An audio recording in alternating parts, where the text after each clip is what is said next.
Good morning, everybody. This is the meeting of the Gwent Police and Crime Panel on Friday the 30th of September 2022 at Canals House, Tredoran.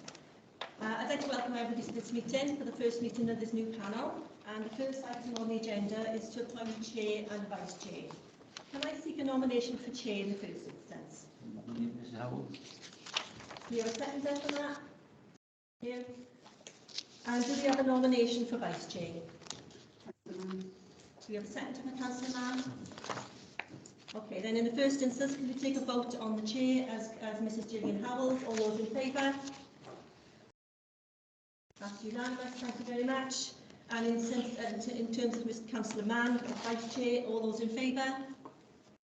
That's unanimous, thank you. I'd like to invite Mrs. Howell to take the chair then, thank you.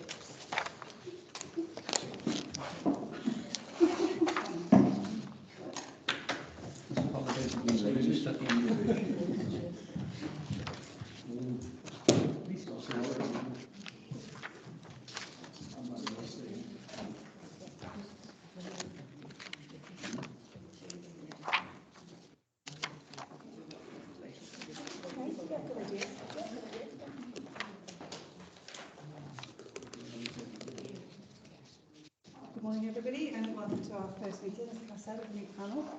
Firstly, I'd like to record a thanks to all our previous members on the panel and wish them the very best wishes. There's a number of long-standing members actually on the panel that have moved on to different roles and different avenues. So to pass on the panel's thanks to their involvement previously. And I'd also like to welcome all the new members. We hope you enjoy the panel meetings. If you have any questions, you've got Kath, myself, Colin, Peter, Tony, Mark Fenton, when he joins us. We're all previous panel members for some time. So if you have any questions, feel free to catch us at any time. I'd like to congratulate the Chief Constable Pam Kelly on the QPM medal she's received recently, a fantastic achievement. And we'd like to record the panel's congratulations to her. And to wish very good luck and congratulations to Deputy Chief Constable Amanda Blakeman. She's moving on as Chief Constable to North Wales. So we'd like to, as a panel, to record the thanks for her interest and engagement at the panel meetings that we've had as well, and wish her the very best. And finally, just to pass on the panel's thanks as well, I believe it was 143 officers that went from the Gwent force to attend and assist with the Queen's funeral. So again, pass on our thanks to them. I'm sure it was an honour for them to be involved in that and quite an achievement as part of their service as well. So, all the thanks I think we've got for today, unless anybody wants to pass on any more. Chair, sorry.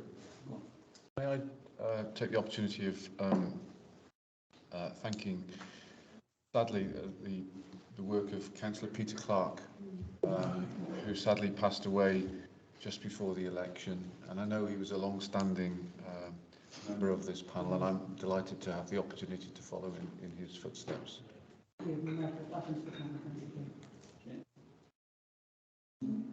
Our condolences on the death of the Queen. Now 2 minutes silence. Certainly, yeah, that's good. Yeah, okay. Or 1 minute. Should we take that now? Okay, thank you very much. I endorse the thoughts about it. 7 minutes silence. No, thank you.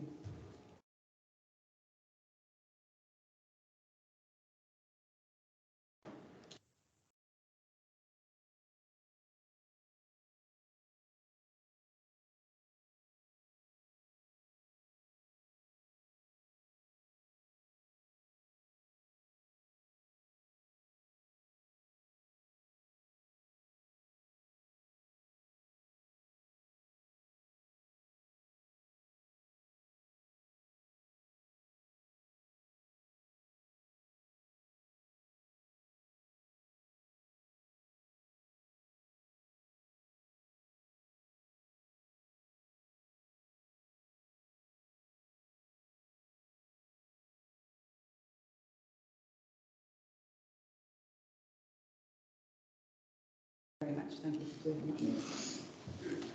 that. Morning, everyone. I was expecting to stand for the silence. I didn't realise we'd started.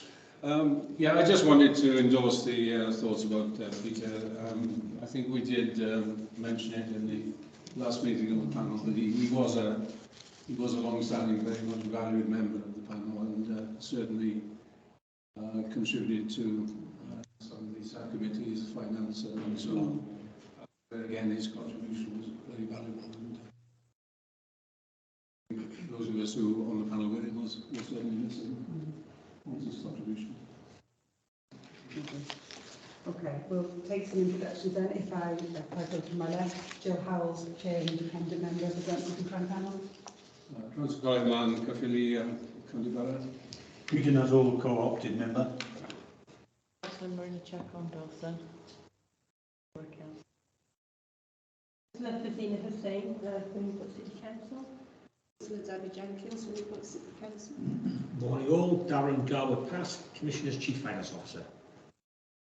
Okay, Lee, Chief Executive, the Office of Police and Crime Commissioner. Pleased to meet you all. I'm Jeff Cuthbert, Police and Crime Commissioner for Gwent.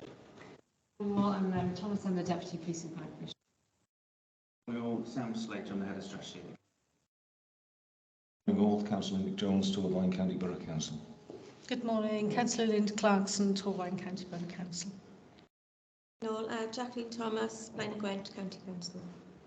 Morning all, I'm Councillor Tony Keir from Monmouthshire, and this is my first time as a county councillor. Hello, Councillor Tony Easton from Monmouthshire, representing Monmouthshire on this committee.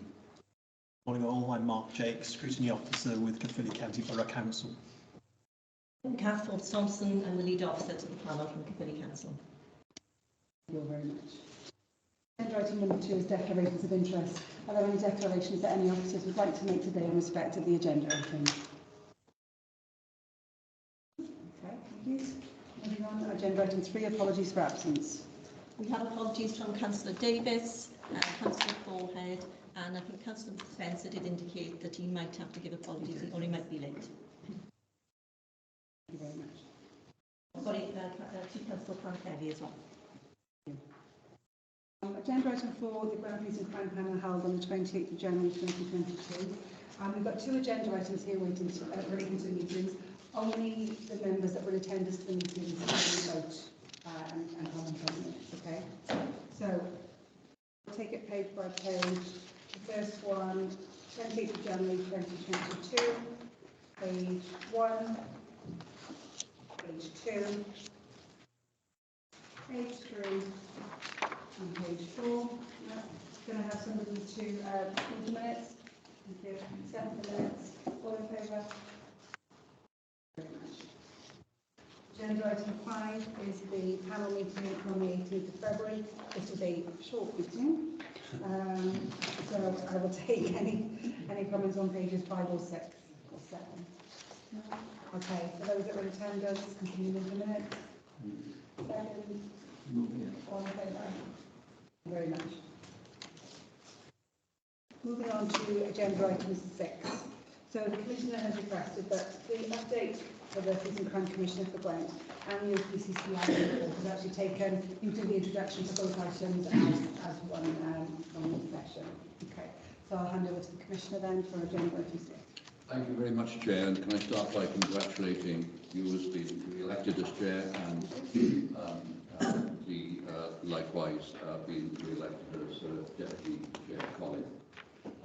It's important to have, I think, that consistency going forward. I do recognise, of course, that the great majority of this panel are new members here.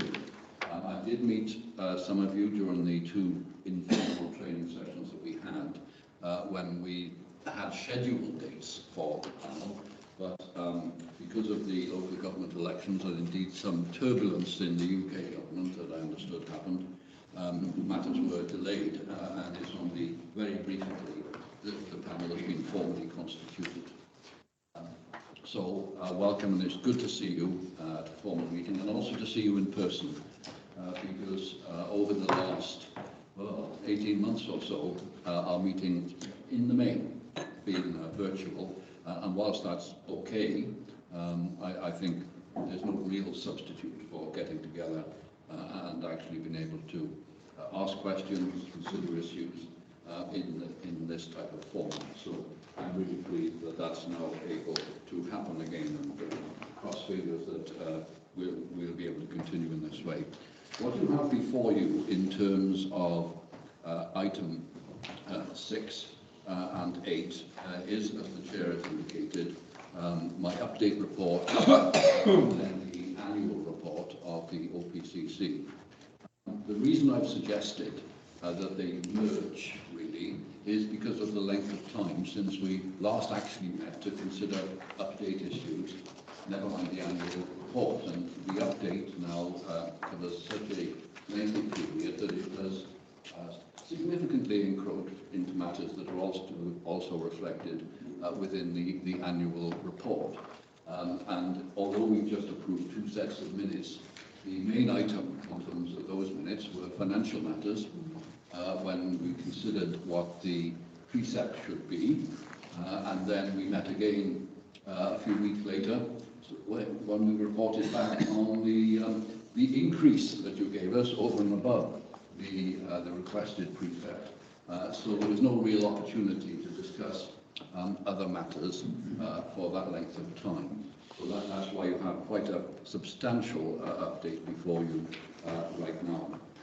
That is a factual update in terms of what we've done. Now, of course, it would be a little bit remiss if I didn't mention the significant events that have happened in this period.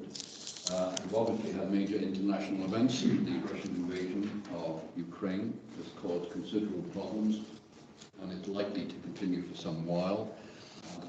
Amongst the ramifications there will be the fact that there's the largest refugee crisis that Europe has seen since the Second World War.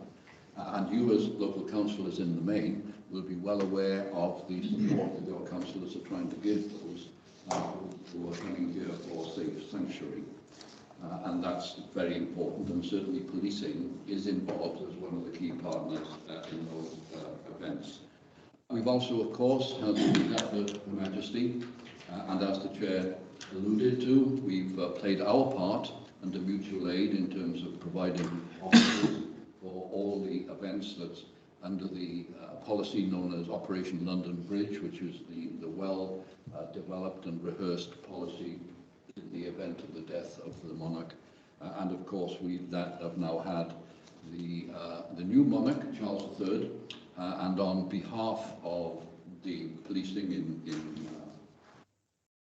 Gwent and my own office, I attended the service in Llandaff Cathedral, which was attended by His Majesty. And we have to get used to saying His Majesty now, don't we, after all this time? And also services in Newport to mark the passing of the Bishop. And I'm doing all those services in my formal position.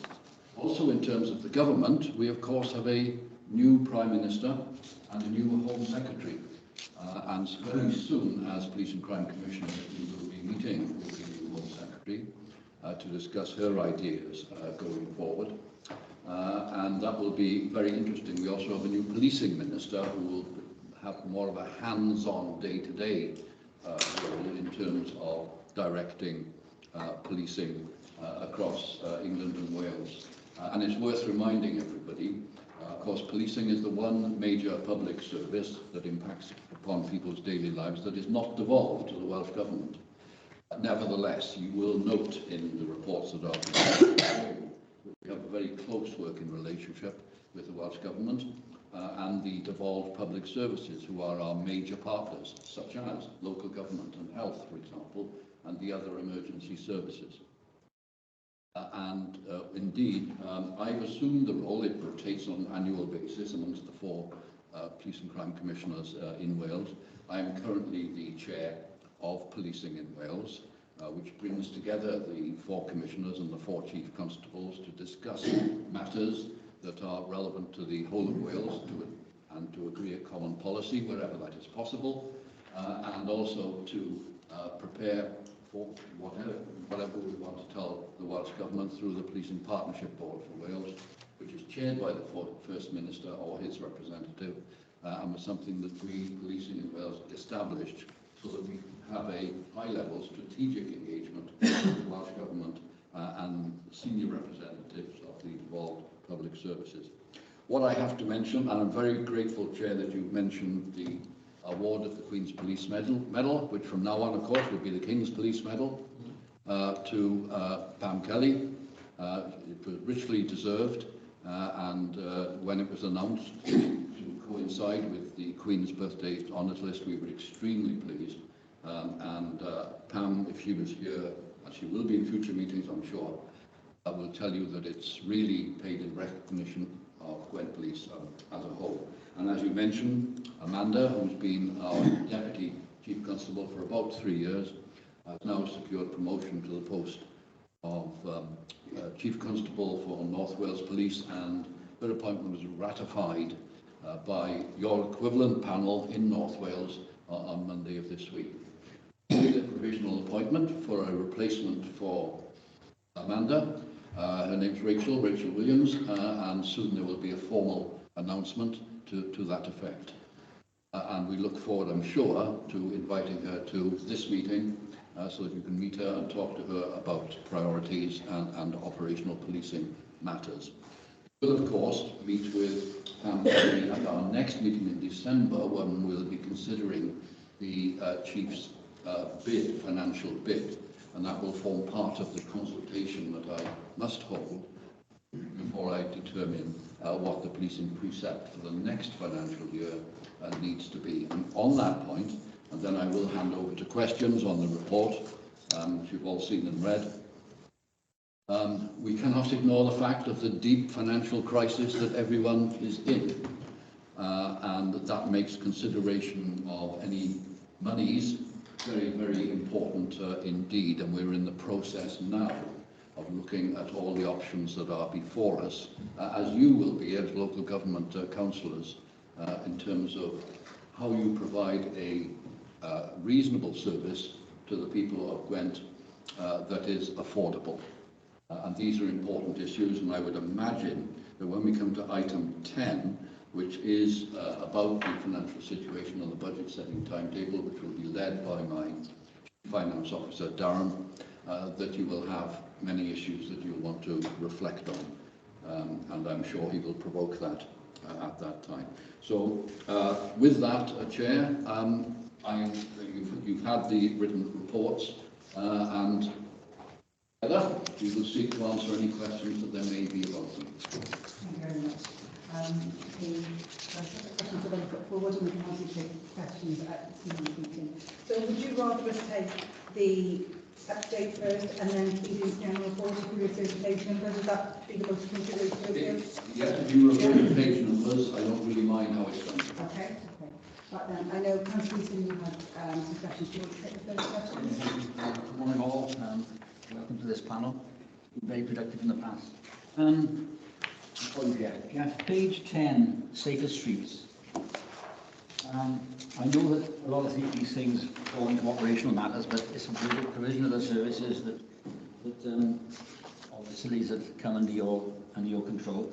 I'd like to talk about the £750 million, which is going to go towards various areas within the country, particularly Caldecott. I know that you had some representation from some of my colleagues regarding very serious issues in that area, which we will do meetings separately, or councillors make meetings separately to discuss with yourself and Chief Constable on the operations that are called at the moment.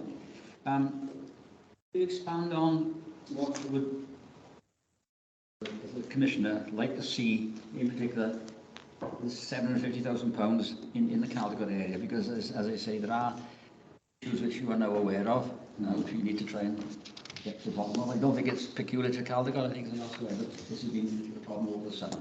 I don't know if you can expand on that, Commissioner. I can't expand in great detail on the particular issue in Caldecott. I am aware of it, and I have agreed to meet with local councillors and local residents so that I can be made more fully aware of the local circumstances that you referred to. But in general terms, it will certainly be looking at burglary, robbery and theft and antisocial behaviour, which of course was criteria that the Home Office required us to address. So clearly we'll want to get guidance in your specific case as to where that money should be targeted. Can I say the whole issue of safer streets is very important for us. All we're getting back is our own money, really.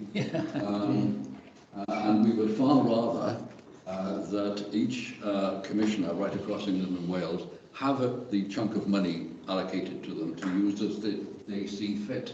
But because it's organised as separate grants by the Home Office, and we're very pleased to have won it, they will focus on the areas that they believe is most important, and the four there that's outlined, and I don't dispute that those are important, but we would rather have local control far more directly over that sort of money.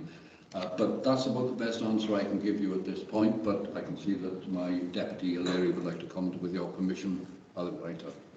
Yeah, no, as the Commissioner said, just thinking more broadly about the Safer Streets Fund and how that benefits our communities, it is an opportunity for us to work with local councils to apply for Home Office funding. I know that the panel has previously asked why we have particularly targeted certain communities and not that other communities that all of you will be aware from your local authority areas are deprived and also require support. But the criteria are very clearly set and very ring-fenced in some respects for who we can apply for funding from the Home Office. So we are targeting interventions, working with the local authority. So our partners in all of the areas where we have secured funding are Caerphilly, Monmouthshire, Newport, and we are very dependent on your authorities in helping us both construct the bids, secure the funding, and then discharge the funding. So the funding, in essence, has been spent on some of the sort of community infrastructure, security infrastructure, like CCTV, like working with local residents, local housing associations in relation to improvements on security for households, and in particular, very much going out and talking to local communities about what would improve matters in terms of infrastructure. It's very much an infrastructure infrastructure grant that we can use within communities. I think what we are committed to, though, is very much learning from what we implement in the areas where we've got funding to roll that out across communities across Gwent. So whilst we are restricted in how we use that money to certain communities, absolutely the intention is to learn what works and then to use that through our work with local inspectors in terms of rolling that out. So I think it's to complement what we're already doing. Again, the panel has heard us talk about the We Don't Buy Crime initiative. Actually, it's our We Don't Buy Crime officers who are working with the local authorities to implement the Safer Streets funding. So it's an opportunity for us to really work on the infrastructure. Darren. Yeah, just to build on that, Councillor, would you like me to share some of the detail with you around the bid?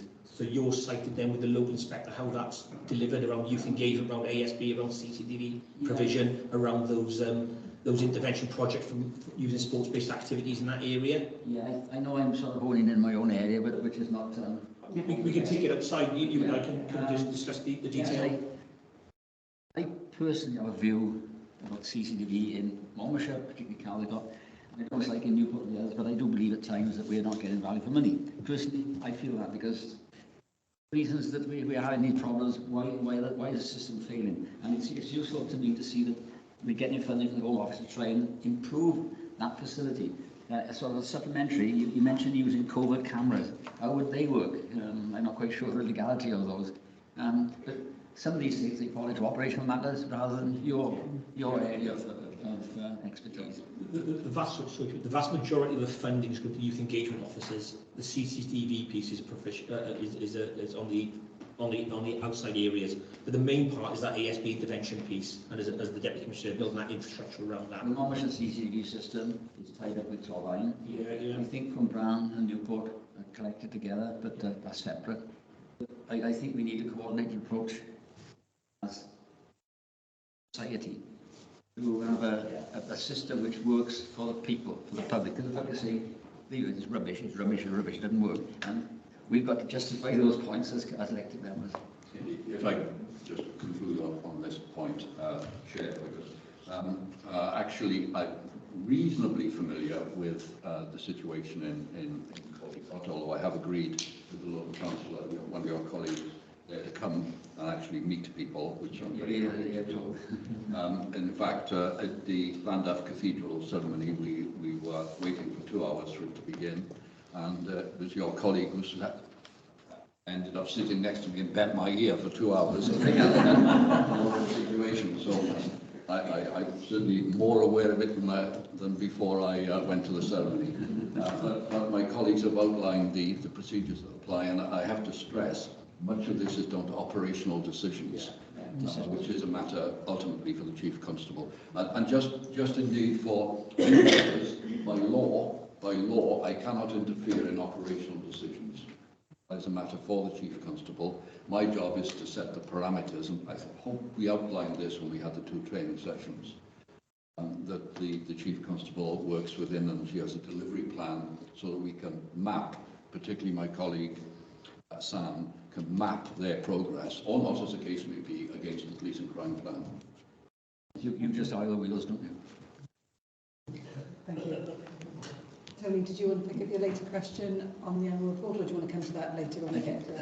Well, we haven't had that yet. Are we taking We're taking both reports together, so if you want to cover up both of your questions. I catch like these in between glasses at the moment. Right, I think. Page 26. Page 6, yeah. Yeah, it's to do with the 20-mile-an-hour rollout. Wales. Monmouthshire in particular, and Caldicot specifically. I think enough thought has been given to talking to local communities about what is best, what is right. All my ward in Caldicot is a 20-mile-an-hour zone. It has been for a number of years. I lobby for it. But there are specific areas where we feel that it's been considered inappropriately. One of the busiest roads in Monmouthshire is the B4245. It's a B road. It's not an A road, it's a B road. And that's 13,000 vehicles a day. The decisions were taken by to buy 20 mile an hour across that in block. Well, we did. You mean local government officers? Local government officers, yeah, because that's this scheme has been brought in by the Welsh government. Yes. It's left the local authority to make the sort of decisions that was implemented. You sit on the sort of steering committee, call it what you want. Yeah. Like to explain what the views really are of that committee on what the value is of having 20 mile an hour everywhere, where in some places it's creating more problems than it does. It creating more problems than it's worth in terms of pollution, for example, where heavy lorries expected to do 20 mile an hour in second or third gear, they're pumping out bad fumes. But it seems to me that at times there's a sledgehammer to crack a nut on some of these questions. I've got questions. There have been questions also mentioned, have you any? Well, I support what they're doing. I think it's great across us, right through 20 mile an hour. It makes sense. In other areas, it doesn't make sense. But how do we overcome those in the short term or before we get the implementation properly? I'm not quite sure how we're going to resolve it, because we spent over £400,000 on Monmouthshire setting it up. How much more we're going to spend taking some of it away, because it's been proven in some areas it's not going to be effective. I'd just like to your views on what the panel you sit on driving this forward has in mind, because eventually you've got to come back. I think you've got to come back to the public. That's what we represent. I don't represent myself. And deliver for what they feel is best. Yes, thanks. This is a decision for the Welsh Government, ultimately.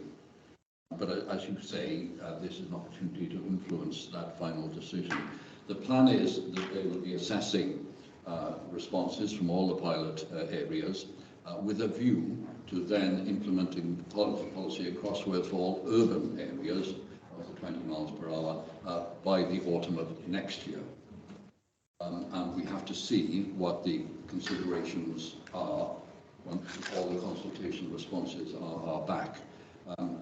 Because I do need to stress, and the reason I just wanted to chip in about local government officers is it is for them to make those decisions. Police officers don't decide on issues like policy. We implement the law, obviously, and that will apply to Welsh law as well as England and Wales law. Clearly, I will be, and you're not the first to raise issues about increased pollution that could be caused by cars and vehicles having to drop down a gear to meet the 20 miles an hour issue. And my understanding is all those issues will be looked at very carefully before the Welsh Government make a final decision on the rollout this time next year. At this point, there's not much more I can tell you. Thank you, sir. Thank you, Commissioner. Councillor Mann, questions? Yeah, thank you, Chair. Thanks for the update, Commissioner. Could ask dozens of questions on this, obviously, because as you pointed out, the length of time we've had since the last meeting. But this is a comment rather than a question. On page 14, about White Ribbon Day, and coverage in various newspapers. We're not particularly well covered in the west of Gwent, with the press, as you probably know, but there is a local paper, The Observer, that does a reasonable job of covering what happens here, and I just wonder if it's one of the occasions on the list when stuff is sent out. Yes, it is. I mean, I have a good long-standing relationship with the editor of the Observer, and also, if my memory is correct, has outlets in Blackwood as well. But yes, we do. They are ones that we regularly submit columns to, and our press team. Oh, and I do need to just give an apology, which is that Rodriguez, our chief comms officer, would be here normally, but he's incapacitated. Unfortunately, he's had an operation, so he can't be with us. But yes, they are one of the regular slots that we address. I thought they would be. I just wanted to not see it. I mean, I think they distribute about 10,000 free hard copies as well as the online presence. So it is a reasonable way of getting the message over. On page 20, you talk about the race action plan, and again, I know work has been done on this, but it is disappointing when. I mean, at one time I thought maybe the Welsh forces were maybe different to the Met Police in London or whatever, as far as the disproportionate amount of people of ethnic sort of backgrounds are stopped and searched. But it doesn't seem to be the case, and I'm not sure what work is being done to try to address that. It's a matter, on the particular issue of stop and search, we do a lot of dip sampling, and it is a matter that, were the Chief Constable sitting here, she would say she takes very seriously any disproportionality that emerges, and we look at the reasons for it. On the broader issue of anti-racism, we also have a Welsh criminal justice anti-racism plan that coincides with the Welsh Government's plan, which we think actually is superior to the National Free Speech Council anti-racism plan. So it's a matter that we do take very seriously in Wales, and will continue to do so.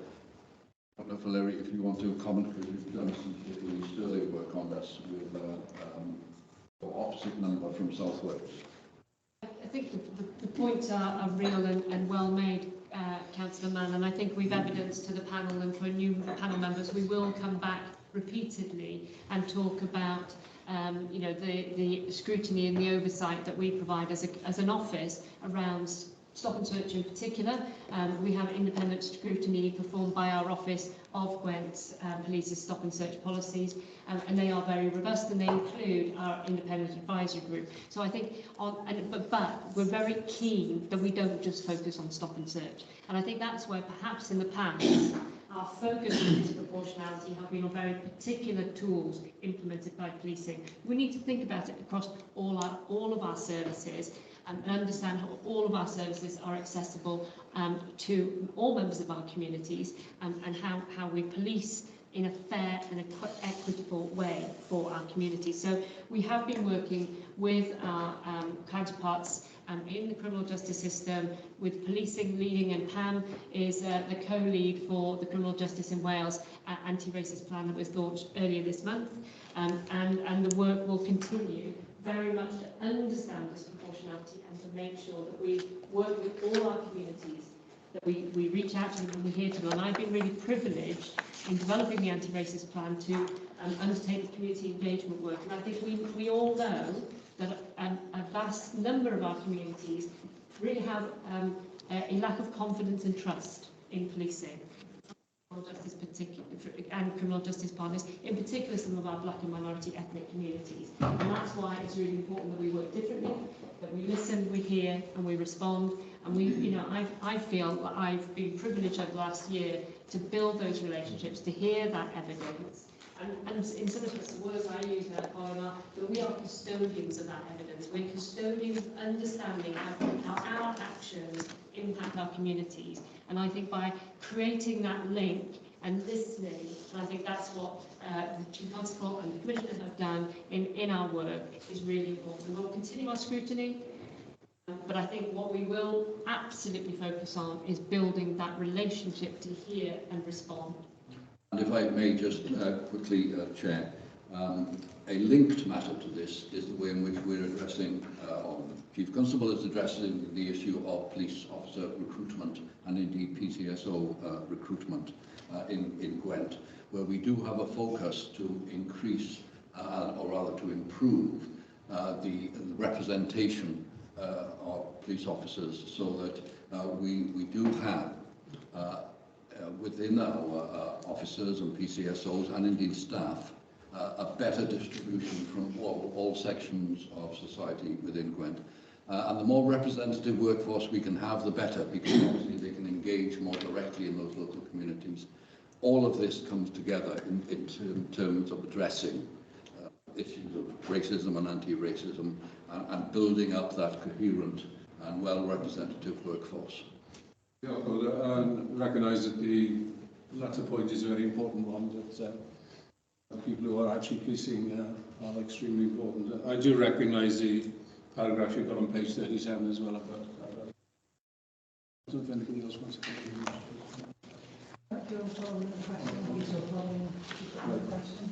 So there's a paragraph on the cyber resilience, but I think that might be coming up later on. We're taking both agenda items together, so okay. do you want to raise that? Yeah, there was a lack of reference to cybercrime. Which page are you on? Sorry. Sorry, I'm on page 30. It mentions the board, the Cyber Resilience Centre. What we seem to be lacking is crime figures related to that when we see other stats. You know, we're told that a huge proportion of crime is related to cyber issues. They're not really reflected in the figures that we're given at the moment. I'll try to avoid, Chair, giving a very lengthy answer to this. But on that last point, yes, I mean, the Home Office do not yet have a category of cyber-related crime. I think that's something they do need to address. So you will find it, but you have to look quite hard for it, under things like fraud, under things like in indecent images, sexting, all these sort of things, and scams. But you are right. I mean, we're estimating that just under half of all crime has a cyber element to it. And that does indicate the growth of cybercrime, and that criminals are moving away from perhaps normal acquisitive crime like conventional burglary towards scams and robbing people by, shall we say, more virtual means. And it's something that we certainly address. I am, as it says there in that paragraph, together with Pam Kelly, member of the board of the Wales Cyber Resilience Centre. Those cyber resilience centres are all across the UK. It's not just a Welsh issue. But that works in particular with small and medium-sized businesses to give them the assistance that they can't really afford in terms of very significant firewalls, for example. So it is a means of providing that support. And we have just across Wales now got just under 700 members who are taking advantage of the scheme that we operate. And in fact, they were featured on TV about 10 days ago. So it's something we take extremely seriously, whether or not it's categorised as an individual type of crime or not. But we take the whole thing very seriously, but also invest an awful lot in preventative measures. to educating in terms of schools, working with older people who are particularly susceptible to scams for a variety of reasons. But in order to try to make people aware of what is a scam and what isn't. I suppose everyone around here, certainly including me, will have emails purporting to be from banks or insurance companies, or to say that the item we tried to deliver to you can't be delivered, please. It's all scams, and we need to make sure people are aware of this. But I can see that, once again, my colleague wants to make a point. Yeah, I'm just conscious, and we'll probably have this a number of times, where actually as a panel we have spent quite a bit of time looking at the issue around cybercrime and understanding, in particular, reporting and performance reporting around cybercrime. But I'm conscious that for new members, they won't have had the opportunity to hear some of those presentations that we've had over the years. So I was just reflecting as you were asking the question, Councillor Mann, whether when we're thinking about the forward work plan, whether there are some key elements that would be helpful to perhaps return to, and cybercrime might be, and the way that we undertake our work on cyber might be really important, because it is an absolute priority. You know, the policing crime plan absolutely talks about cyber as being a vital and critical importance. But that's not reflected, as the Commissioner says, in how crime is categorised. So it does look misleading. And I always say, you know, we are all committed here to the delivery of our policing service. And I think too often for the public, and certainly when I joined as Policing Crime Commissioner, you think about our work as that visible policing, that really important neighbourhood policing, and that's the policing that we all want to see on our streets. But equally, I think, and again, that's what I want to share with the panel, if you visit some of our cyber-enabled services and our teams, you know, you see CSI Miami on the TV, when you think, well, that's down in the, you know, that's over in the States, but CSI Miami is live and well, it's sitting in Cabran, where actually it's sitting in another part of Torvain, but serving us all across Gwent. And I think it's those services we need to make sure that you're sighted on, that are working in the background, that the public don't see, that sometimes because we know they are so sensitive, we don't talk that well about, but they are there every day providing that security to us, linking up with the City of London, who do that on behalf of all of the forces. And I think, again, for new members, it's bringing that to life.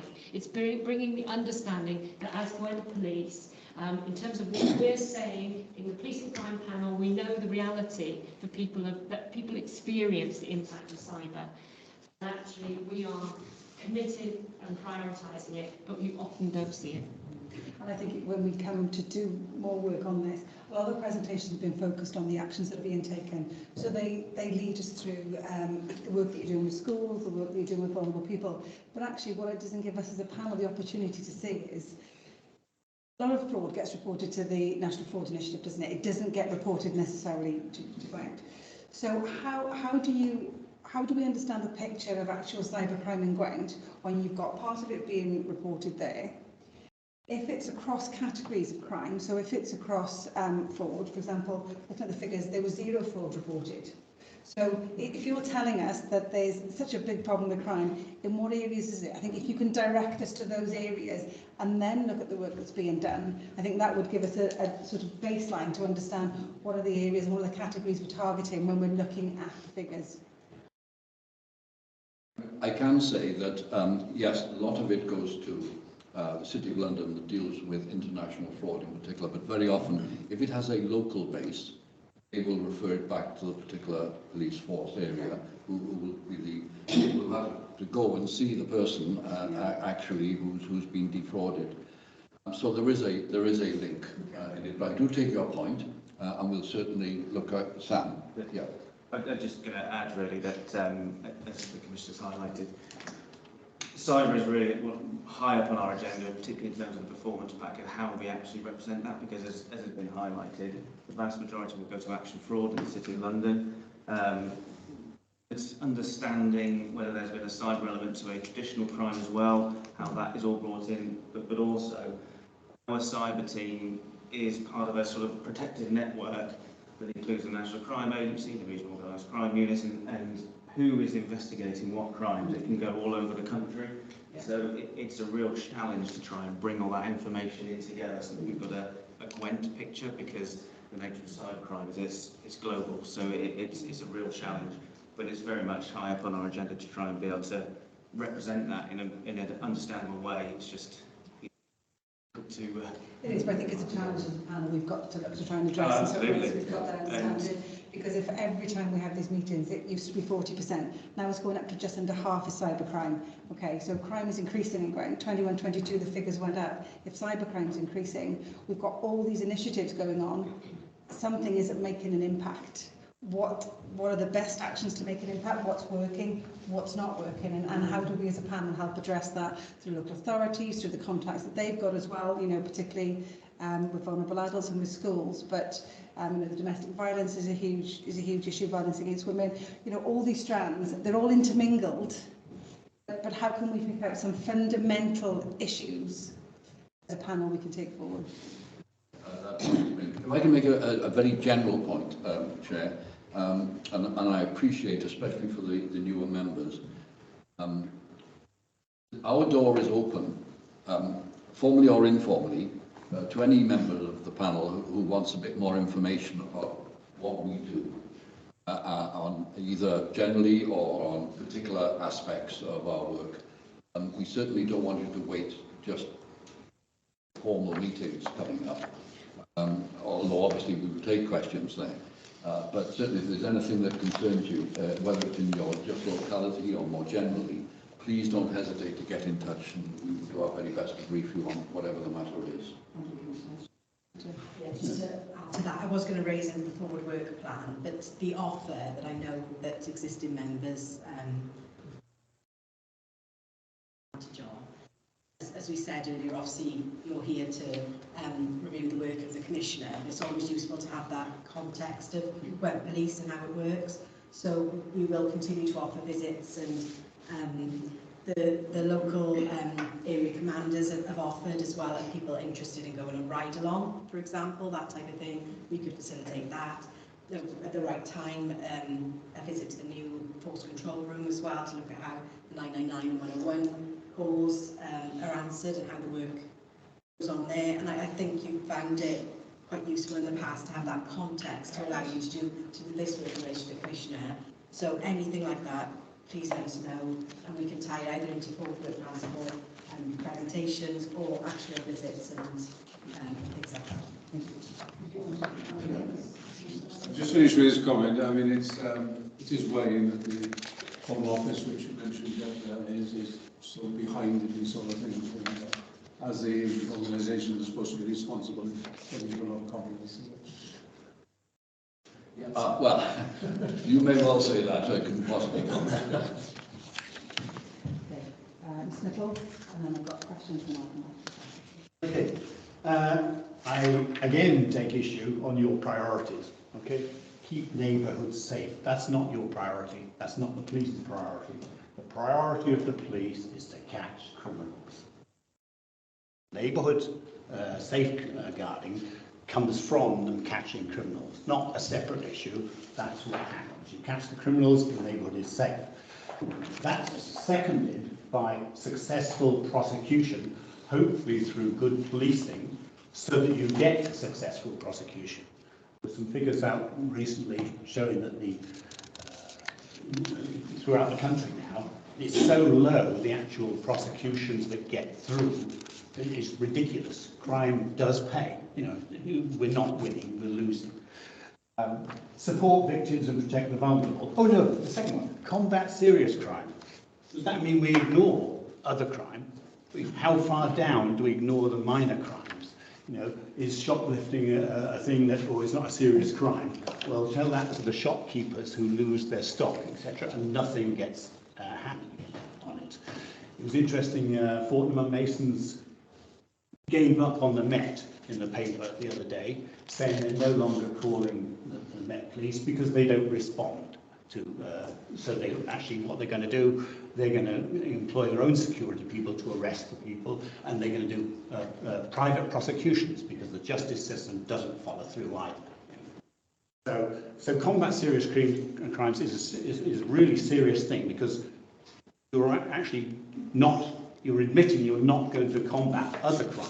And that's really worrying. And I think that reflecting on the figures of crime, etc., by the invisible figure of the vast majority of people who don't report crime, because it's an utter waste of time from the police, you know.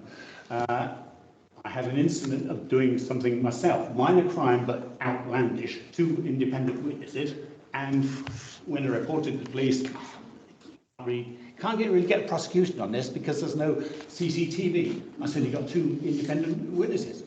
And the attitude was, oh, well, it's not really, it's a minor crime. Okay, that's that. Protecting the vulnerable, you're going to protect the vulnerable by catching the criminals. Everything is around catching the criminals. If you don't catch the criminals, what's the point of it? What is the point of the police if they're not catching the criminals? I think the public are becoming more and more aware that the police aren't catching the criminals. You know, in the rural areas, we hear that on Llanwynedd Crest, outside of Gaverny, there was a spate of burglaries. Have they caught anybody? No.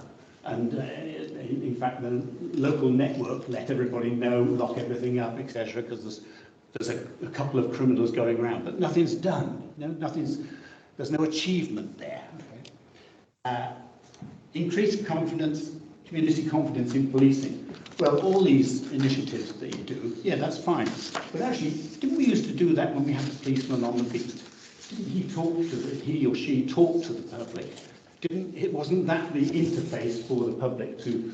Because I can remember as a kid, if I had a problem, I'd go up to a policeman and ask him, oh, I can't find, I don't know where my mum is, or I've lost, or whatever. Just fallen in the park pool, which I did. But that's not good. You know, we seem to be trying to reinvent the wheel, what was already there in the first place. Because the policemen were on the street, people spoke to them. You see it from the community officers around, they're forever talking to people because people are coming up to speak to them. And we've lost that. We think that by setting up meetings for community groups, etc., that will somehow work. But only a small proportion of people actually go to these community group meetings, you know, because they're not interested, because they think, well, it's a waste of time, the police aren't going to do anything anyway. And the last one, increased community confidence policing, well, that's not working, you know, because the people, more and more people that I know, I say to them, whenever they tell me, oh, this is that, did you report it? Nah, waste of time. I mean, I haven't met anybody who's reported a crime, so the level of crime, perhaps it's not serious crime, you know, the level of crime must be enormous in reality. But it's just not, and I think the police are thinking that they're doing well, and they're not, you know, and the public are losing confidence. And the trouble is, once you get to a point of loss of confidence, you can't get it back. People will start defending themselves, which is not a good way to go. And drive sustainable policing. I don't quite understand what that means. Sustainable policing. The police and the policing is an absolute necessity.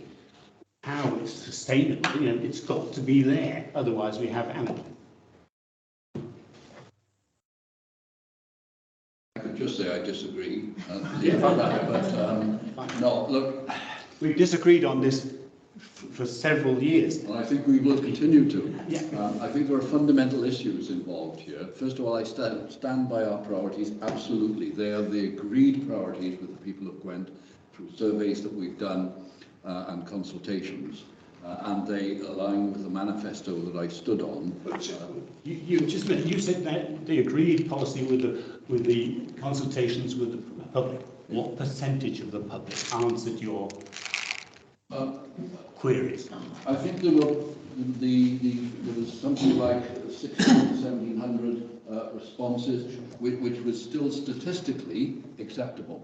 It's a small percentage of the public of Gwent, but on any survey for any matter, and local government councillors will know, there is only a small percentage of your citizens who will actually respond take the time and trouble to respond to questions. But look, let me deal with some of these points, at least. The issue of crime prevention. I disagree. I think it is absolutely fundamental that if we can prevent crime from happening in the first place, that is to everyone's advantage, and that we have a range of measures to try to bring that about. We're not suggesting, we're not naive, we're not going to stop crime altogether. We appreciate that, but if we can reduce the impact of crime, then that's got to be good for communities. It means we've got fewer victims, we're able to divert money into other schemes, etc., etc. So they join together quite well. Police officers do catch criminals. I think we need to make that point. No one's suggesting we catch them all. No one would be daft enough to say that. That would be the ultimate aim, but you know, when you look at some of the very high-profile national issues that are involving the police, how difficult it can be to catch people actually, the perpetrators, and actually responsible, especially in terms of serious and organised crime. But there's got to be a focus on it. We have to be realistic. On the issue of reporting, was certain aspects, the reason that violence against women and girls, for example, domestic abuse and rape, why those figures have gone up, is because they do now feel, the victims feel more confident in reporting those serious crimes to police. Now, I agree with you that the outcomes in terms of successful prosecutions is a very low figure, unacceptably low, and that's across the whole country. Certainly the criminal justice system, of which policing is just a part, is playing its role in terms of trying to improve matters. But we have particular work to do with the CPS, the court system, all of which have great difficulties, and there are blockages in it, although actually in Wales we're slightly better than they are in England because of the cooperative approach that we tend to have. On the issue of reporting crime, I want to make this plea absolutely clear, especially to all elected councillors. Really, if the police are not informed of the crime, no matter how serious or relatively minor it might be, then of course they can't do anything about it. Stands to reason. And that's certainly true in things like shoplifting, which we can expect to increase as the cost of living crisis deepens. Police must be informed of these. At the very least, they can identify a pattern of behaviour that could lead them to targeted action. And police will do their utmost to respond. Clearly, we could do with more police officers. No one would deny that. We've got Operation Uplift at the moment, which is the additional 20,000 officers, which will actually, even when completed, only bring us up, and even not quite, to the 2010 level of police officers. And an awful lot of them, by their very nature, are new officers, so need quite a lot of training before they're fully effective. Last week, we welcomed 37 new police officers into Gwent, and they will be allocated to our neighbourhood policing teams. So we are growing the neighbourhood policing teams. I've often heard this said, and I'm not trying to be rude in any way, but you know, I'm at least your age, probably older. There never was a case when there was a bobby on every street corner. You know, it's a bit of a false scenario. There were more police officers, that's certainly true, but the nature of crime has fundamentally changed. We've just been talking about cyber. That wasn't the case 20, 25 years ago, practically unheard of. It was a very different scenario. So we have to keep up with that. PCSOs, absolutely right. They are a vital part of the policing family, and we're very pleased that in Wales we get the additional support from the Welsh Government in terms of Gwent of 120 extra PCSOs that are funded by the Welsh Government. My fundamental issue is this. I'm going to stand by the priorities that are listed in the Police and Crime Plan. It coincides with my manifesto, which I was elected upon, and that's very important. That was my promise to the people. If we got it wrong, okay, time will tell, it will have to be addressed. But at this stage, I'm not changing. So just to put the clarity, there's one question raised by Peter around the number of people engaged with. So the engagement event was last summer, over 7 weeks. 3,000 people spoken to, over 30 individual events, plus an online survey.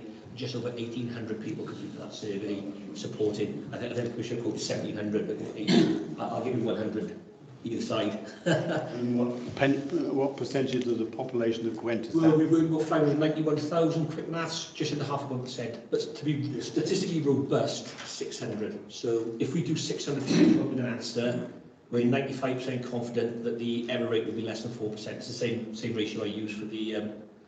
so it's always a difficult one, isn't it? The UN uses questionnaires, etc. And I have done all over parts of the world. And we know that if you get a 10%, that is huge, right? You know, so you can't take much confidence in what is said in those because it just doesn't reflect what people feel. 95% confidence that your rate will be 4% out. Thank you, Commissioner. First of all, just going back to cybercrime, I just wanted to say I had I'll call it a privilege really, of sitting in on a presentation that Gwent Police made to a number of people in my hometown of Usk. I just wanted to say how very good it was and how enlightening it was, not just to me, somebody who has spent 37 years in the financial industry where cybercrime we're at the actual heart of it. There were a lot of elderly people there, professional people that one might have thought they might have had a greater understanding of it, and they didn't, and they were enlightened. So if there is the opportunity for councillors to somehow access that, I'm not quite sure how it came about, but nevertheless I did attend it. I just wanted to put on record how very good it was and congratulate those that did that presentation first of all. The councillor, and just to say, I think we've got a dedicated officer for, we've obviously got our cyber team, but we've also got a particularly proactive cyber CSO, and it might have been the cyber CSO who's involved in that. And I think previously, Chair, we have offered those presentations both to councils, to councillors, but also they will go out and talk to any community groups. So if we could just, again, circulate the details of how to contact and get and encourage yourselves, invite them to your local communities, because they really do provide that really interactive way of explaining the risk, but also how to protect yourself. You could send them through to Kath, and Kath will circulate them amongst all the members. Thank you. That was just sorry, Commissioner. No problem. There was just one other issue that I meant to address, the issue of driving sustainable policing. What that means, first of all, is that we work within our budgets. Sometimes that's very tough, but we do have to make sure we stay in the black.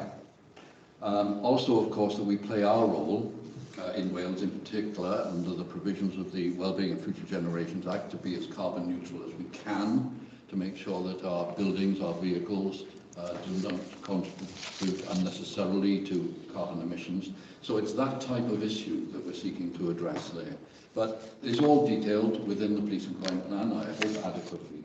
And my final word is that's what we're going to do. Sorry, that was just, my first point was just a supplementary coming back. My main question, Commissioner, was relating to page 21, 999 league tables. Obviously, visibility is absolutely key for members of the public, and we've talked about police and PCSOs, but in the event of visibility, they're 999, but also 101, very important to the members that I represent. In that paragraph there, could I ask, first of all, where does Gwent feature in that table? And secondly, the one thing I've noticed in relation to 101, in my opinion, is a deteriorating service in terms of the time it takes to answer the telephone. So is there a table for 101? If not, why not? Okay. First of all, in terms of 999, there are national league tables now. Well, England and Wales league tables. I know that because I was one of the two representatives from the Association of Police and Crime Commissioners that sat on the Home Office working group to set up the league tables. I'll come to 101 in a moment. In terms of Gwent, we're doing reasonably well in terms of answering time. Clearly, 999, as you know, is the emergency services, and that is answered as a priority. It's the same people, by the way, in the force control room who answer 999 and 101. but obviously a 999 call comes in, that gets priority, and there the call will be within 10 seconds. And the league tables will look at 1 to 10 seconds, 10 seconds to a minute, and then a minute plus. So we're comfortable enough, but the trouble with the league tables as printed, it's not actually, it's a little bit unfair because it's BT are providing the time, and sometimes it isn't sent directly to the right police force, especially if there's a lot of calls coming in, and it can be diverted to another force and then forwarded to Gwent. So the actual times that they use is not necessarily wholly correct or fair in terms of when they deal with a member of the force control room in Gwent. So we have to be a little bit cautious. And what we don't want to see is, and this applies particularly to 101, is it target-driven, so that the only thing that becomes important is the time it takes to pick up the phone, which is what the league tables actually address. People are far more concerned with the quality of the outcome of the call.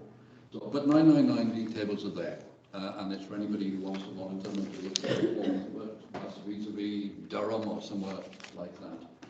On 101, the issue is paused at the moment because 101 is a non-emergency service, as you know, and almost half of all calls are not actually policing matters. When 101 several years ago was developed, it was a multi-agency service which included local government, for example. There's many of the calls are still local government issues, not policing issues at all.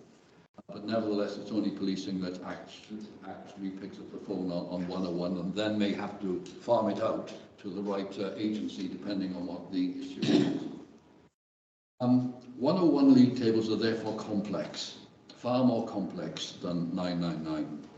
And at the moment, Home Office officials have consulted with us and the operational police officers. And there is some doubt as to the viability of actually having league tables on 101 because of the more complex nature of it.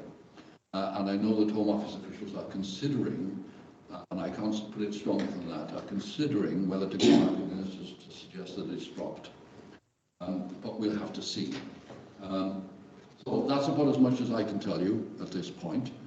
You probably know more than anyone else in Gwent other than myself, because of the position that I hold there in terms of the Association of Police and Crime Commissioners.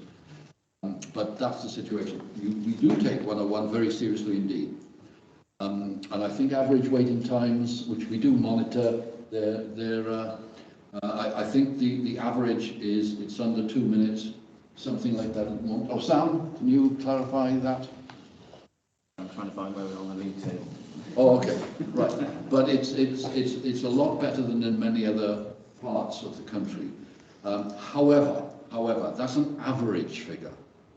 And obviously, the numbers of people that we have in the control room is limited by finance and of course by training then. And if an incident occurs, we can often be inundated with many calls on the same incident. Now that's not surprising, so it can be a while longer before that phone is picked up. So at certain times of the week, certain times of the day, the response is much better. But I must stress that 101 is a non-emergency service, and there's many other ways through social media that people can and do contact policing. Emergency, 999, we're relying on that. But there are many other ways of contacting policing, and that is growing. Before Councillor Kay comes back in, I think one of the concerns we've got as a panel is that 101 has been an issue for us for quite a long time. And whilst we can accept the point that some of the responses or some of the calls that come in are not technically police matters, and you know how you address that is an issue. You know, you need to be sharing that information, signposting, putting people in the right direction. But what we're seeing now when we come to look at Sam's figures later is that the 101, the abandonment rate is increasing significantly, and the 999 service levels through this year are decreasing. So around the force control room and the main contacts into the force, which is 999 and 101, it's something I think we need to continue to explore. So Councillor Kay wanted to come back in on that point. Thank you for those responses, first of all, Commissioner. I do want to press you, though, on the 999 point. You used the phrase Gwent is doing reasonably well, and you gave a number of reasons why you mentioned BT. Well, that, to me, would apply to everybody in that regard. If you were top of the table, Commissioner, I'm sure you would be crowing about it. So when you say reasonably well, what do you mean? Are we bottom? Are we middle? Are we just off the top? So I'd just like to press you, where are we? Yeah, I'm trying to... Sam, are you able to give us that clarity? I can give you the exact, but I think we're middle.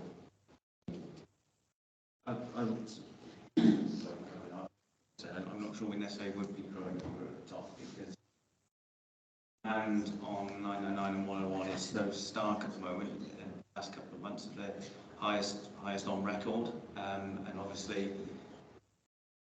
challenges that plays out with the same people using the same on the same phone lines for 999 and 101 means that if we're at the top, there's only one way to go. It's a really difficult balancing act for that the level of resource to be able to manage the demand that is continually growing and growing and growing. I think we're actually, just my Chief Finance Officer's clarified, we're actually 17th, which is within the top half. Out of, sorry, forgive my ignorance as a newbie. 17. 43 England and Wales forces plus Police Scotland. The police.uk is a new website where we bring all together police data. So it's an amazing resource for you to go and look at. And they'll split the league tables down into calls answered into 10 seconds, 10 seconds to 60 seconds, and they'll rate every force accordingly. And I appreciate there are contextual pieces in this. But at 17th, we're answering over 3/4 of our calls in under 10 seconds. Our best performing force is only at about 85%. So no one gets there less than 10 seconds or 100% of the calls. Because it's about resource. You know, there's a number of significant contextual pieces around finance, around, I suppose, the appealing nature of working in policing, but in that controlled environment is quite a difficult one. So there's a number of factors, but certainly we're in the top half. And stated when Sam gets onto that piece, you'll see there's a key piece around our performance metrics around that. But we'd advocate that we believe that police.uk is a really good repository for policing information. Thank you very much. Can I just add to, if you mentioned, Chair, the abandonment rates, that includes those who are opting for a callback. So they're not necessarily giving up, but they've selected a callback. And I'm not, saying we can't improve. Of course we can. We'll always look to improve. But one of the issues that we're also addressing, which is a national issue, not just in Gwent, is about communication with the public about the most appropriate way for them to contact Gwent Police, necessarily by telephone. And what to contact on, sorry, apologies. And I think that the Chief Constable has led across Wales a number of campaigns, but I think that we have to sustain those campaigns about what to use 101 for. And I think we've all, the absolute priority for us as a policing service is to answer that 999 and to, for anybody, that importance of the 999. But even, I think we've had examples of people who have genuine emergency calls who are trying to get through on 101. And we've heard equally the horror stories. If the Chief Constable's here, she would be telling you, of the calls that come in on 999, which are absolutely not 999s. So I think our importance of getting that public message across on both to reasonably use the resources we've got to best effect, I think, is one that we need to continue to strive to do. But having said all that, we want people to contact Gwent Police by whatever means, full stop. We certainly don't want them to think, oh, it's not worth it, because then, of course, we can't do anything. Thank you very much. Thank you. I hope the new members don't think we're hogging all this meeting, but no, they've gone on the list. They don't have questions. It's the amount of questions we do give you, and you do come back with answers, especially Darren. The question I got is about well, he loves the numbers, doesn't he? Oh. Wait till later. So I'm waiting. Recruitment. I joined panel in 2017, a year after you became Commissioner. One of the things you pushed for was recruitment. And we've been to many passing out parades, and I think we're very good. We haven't been since the pandemic, but hopefully that might restart. Recruitment. You say you've recruited 170. Which page? Oh, sorry, Jeff. Page 44. The recruitment of police officers and community support officers during the year, and you're looking to recruit more in the following year. But what we don't have from you is, we've got the recruitment, we don't have the retention, and what we don't also have is retirement. Obviously, they're all in the mix. But what I would ask then is, you've got 1,423 on establishment. I'd like to know where they are, because a colleague of mine said constituents were telling them there's no police about. So she did an FOI. And the FOI came back and I was quite surprised. In a certain week in 2019, in Monmouthshire, there were 251 police across all the shifts. In 2022, it was 170. So where are our officers going if the contingent within Monmouthshire is reduced by maybe 70 officers over a period of time? Where are our officers going? What are they doing? What is retention? You will find the FOI, it's an FOI, it's gone to Gwent Police, so obviously there's been an answer to it. Well, I'm going to invite Sean, my Chief Executive, to comment on this. We probably need a bit more information on that. But of course, the allocation of officers is a matter for the Chief. I understand, yeah. So there may well be specific reasons, if indeed those figures, I'm not doubting you, please don't misunderstand me, but we need to understand those figures. Sean? Yeah, I think that covers it really, a bit more information about that period of time, whether anything particular was going on in perhaps in Newport or somewhere else for that time period. Contingent within Monmouthshire, why there was a change, or there's obviously a reason for it. She'd like some answers. I said I'd try and get them. Yeah, if you're happy to pass that on, then we can. You can take that as an operational matter. It is operational, but it reflects on Jeff's recruitment drive. But I think the point is well made about retention. And if we're losing officers, the turnover, what are the reasons why we're losing What's happening? officers? The whole picture is We can include that in future reports. Yeah, and I know we have mentioned previously, so a lot of our police officer recruitment of late, which is a positive thing, I think, in one way, is they're coming from CSOs and they're coming from people who work in the control room and police staff, for example, and specials and those type of things. But also provide, it means we've got an ongoing recruitment to backfill them from the roles that they come from. So great that they've got that progression within the force as a wider organisation, and it also just means that we've got this ongoing recruitment to try and fill the gaps behind them as well. If I can leave this with you, you can give me some answers, can you? We can provide an analysis of where they're actually currently deployed, what the forecast retirees and leavers are. Because you've got a 30-year contract with 1,400 officers, we probably lose about 70 a year just through natural retirement. So it's the vast majority of those leaving the force are natural retirements as opposed to transferees. It's not complicated. No, the data is a very simple piece of data that can show you where all the 1,506 by the end of this year will be deployed. That's my bit. Come on, to your show. So we'll move now then on to Councillor Chapman-Dawson. Colin, you want to come over the comments, the final question from me, and then we'll call this agenda item to at least 2 agenda items to a close. Simple question. New police headquarters, why so north of Gwent? Why isn't it more central? Why has it been placed so north? I was suggested to central. Well, unless I looked on the map and I got the wrong place. It says Clantarnam. Clantarnam, yeah, south of Cumbraw. Oh, you showed me a place. You must have showed me the wrong That's place. That's the sort of questions I like. I looked on the map and you showed me the place north of Gwent, so it must have showed me the wrong place. There must be another place called. No, the headquarters is where we just described. All right then. Thank you. Councillor? Where the centre of the population is another discussion. We'll do everything in Clanbrada. It's not in Clanbrada. Could I, referring back to what a lady said, it seemed like a while ago now, I can confirm there is a cyber officer because I actually met her in Bedfast about a month back. But Peter mentioned the people's reluctance to report crime, and I know that's the case because I was working on the British Crime Survey for a couple of years, and you know the amount of stuff that doesn't get reported is substantial.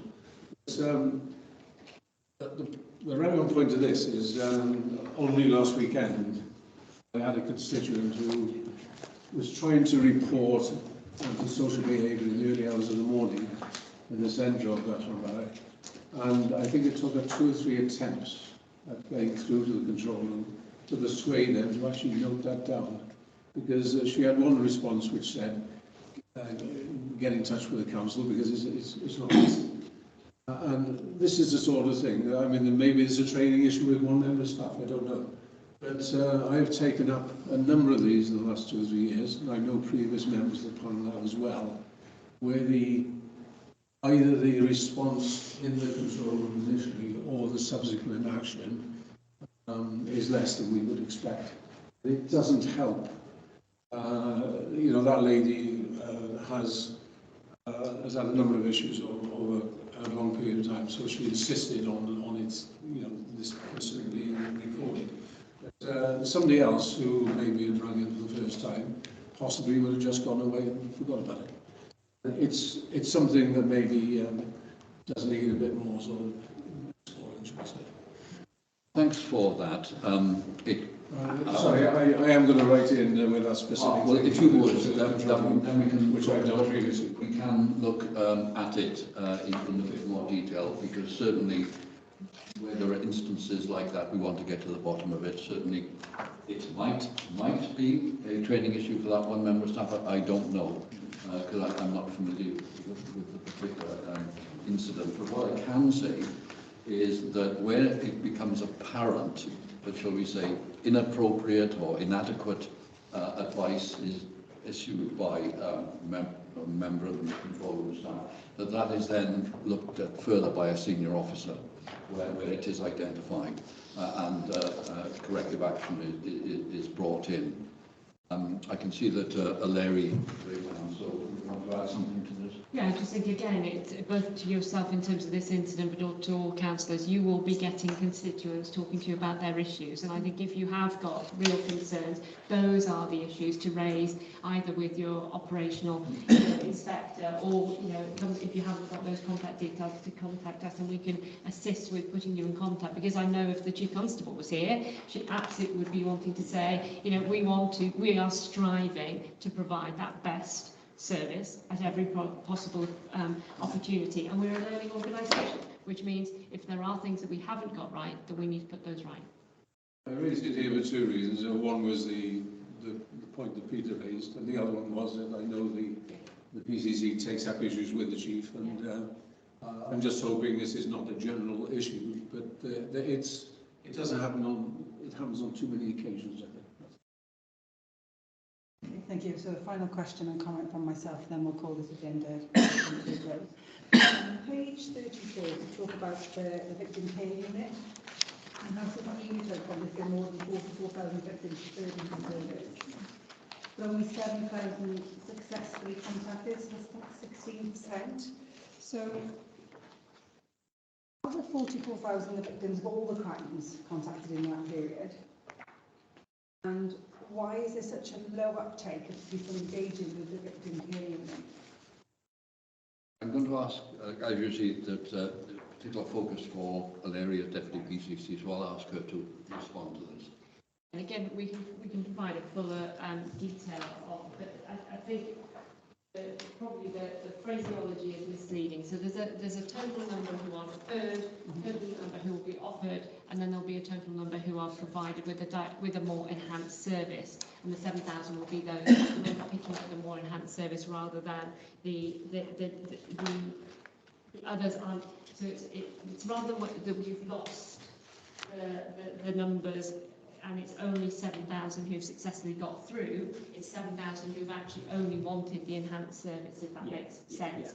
So the others are satisfied with the level of information that they've been provided, and having wanted that more dedicated service. So it's a textual, it's the way we've written it. Yeah, It's that's very very misleading. wrong. So it's not that 30,000, my maths aren't great, but the 30,000 haven't received the service. It's 30,000, the 40,000 have received the service, and the 7,000 have received an enhanced, dedicated service specific.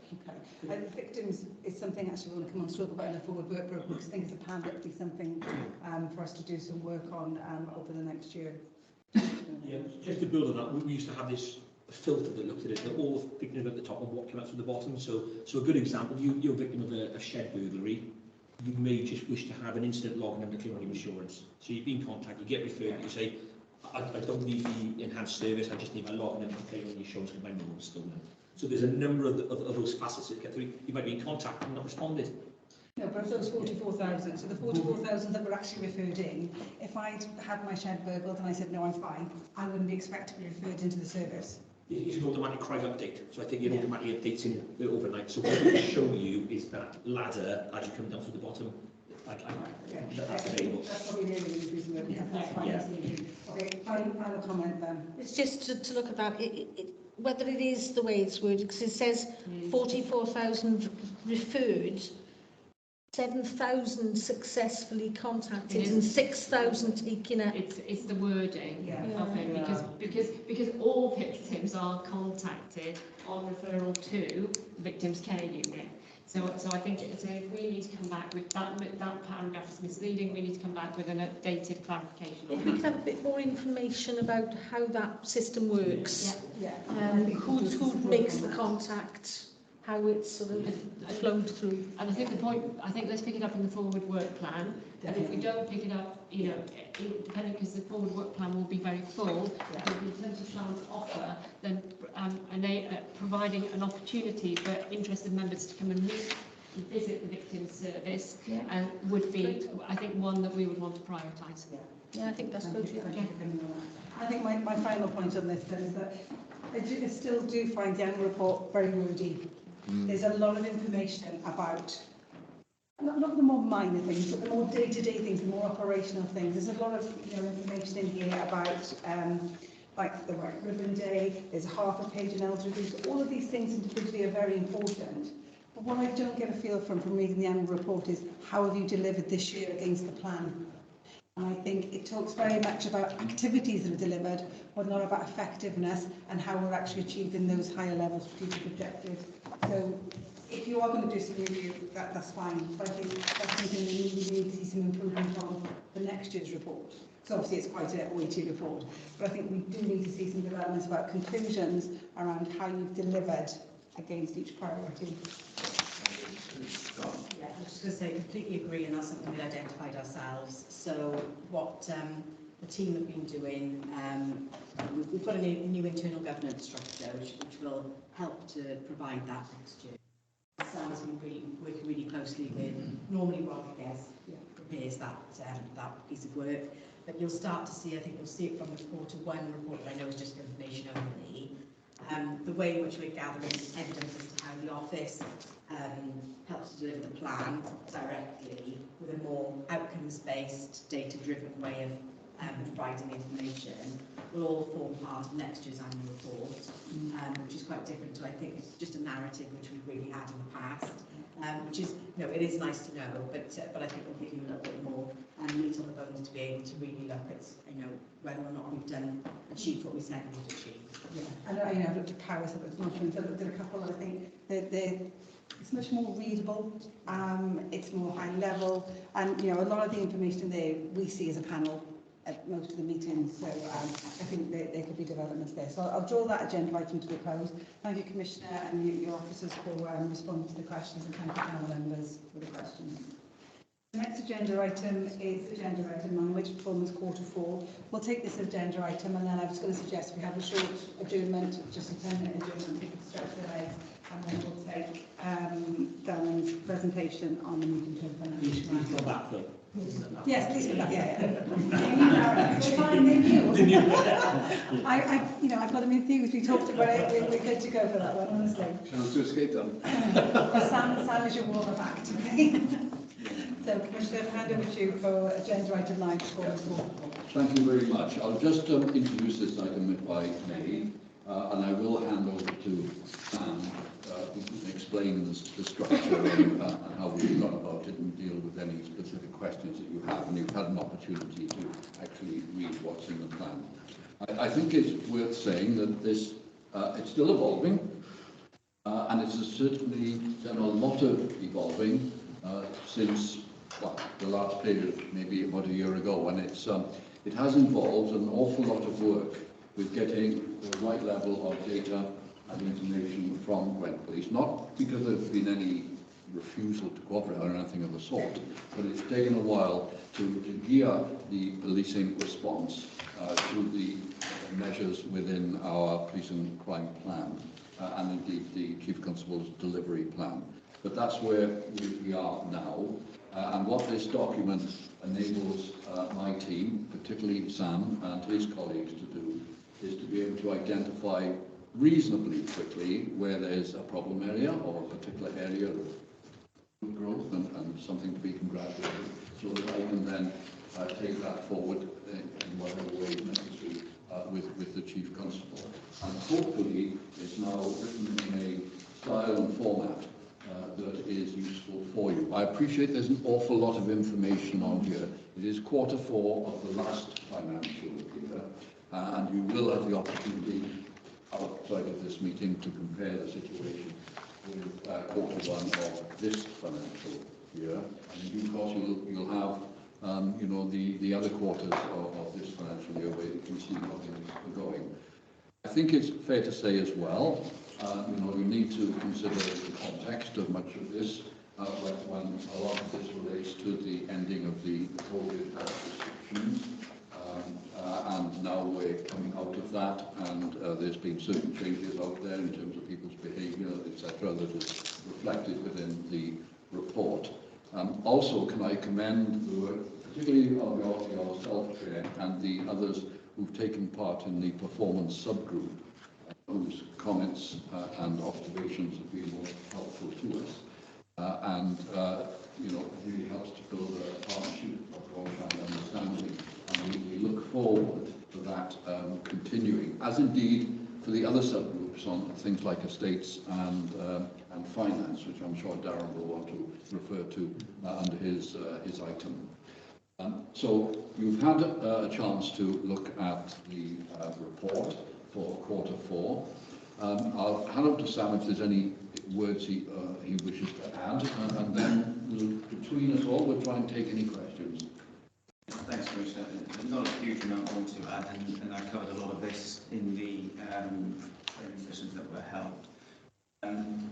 The journey that we've been on is one, and it's ongoing, as the Commissioner highlighted. This pack is evolving ever more. It should work hand in glove with the previous reports that we've just been through, and in fact some of the questions and the line of questioning that has come up should be reflected in this data pack. But the previous pack was very, very data heavy, very table heavy, and reports from panel members that they could get through. So we've tried to address that, and we welcome your feedback on this structure, this layout, on if it's helpful to you, and anything else that you feel that you need in addition or taking away, and we'll look at that. It's safe to say there's a huge amount of data that we have access to, and the new police and crime plan that was published last year gave us an opportunity to review that and really try and refine the key data sets, the key information and insights that we want as an OPCC, and that we can then share with you as a panel to help your understanding and your support and scrutiny of us. We've shifted somewhat from giving lots and lots of police data to giving more information about what our office is doing, what our services that we commission are doing, and things like that, but trying to also give you difficulty, I guess, with giving crimes prevented or victims prevented in the future is it's very difficult to give those as outcomes. So we've tried to give you case studies and things like that as well to give you an example of the work that we're funding. And as the Commissioner's highlights, we've restructured what we do internally as to how we review performance and how we scrutinise the force, but it's always ongoing. And again, another thanks to the performance panel subgroup in supporting and helping develop this. This is actually, although we've been doing these reports quite a few times, it's the first time it's actually come to a panel, so we'd really welcome your views as how we can develop further. So yeah, over to any questions really. There was, I think we're back to the cybercrime really, where we have discussed previously, where I think, I'm struggling to find it now. There was a series of zeros. And the positive outcomes again, this was raised by a question some time ago. It's the really small number of positive outcomes in on big offences. It should more people, as mentioned earlier, people actually reporting.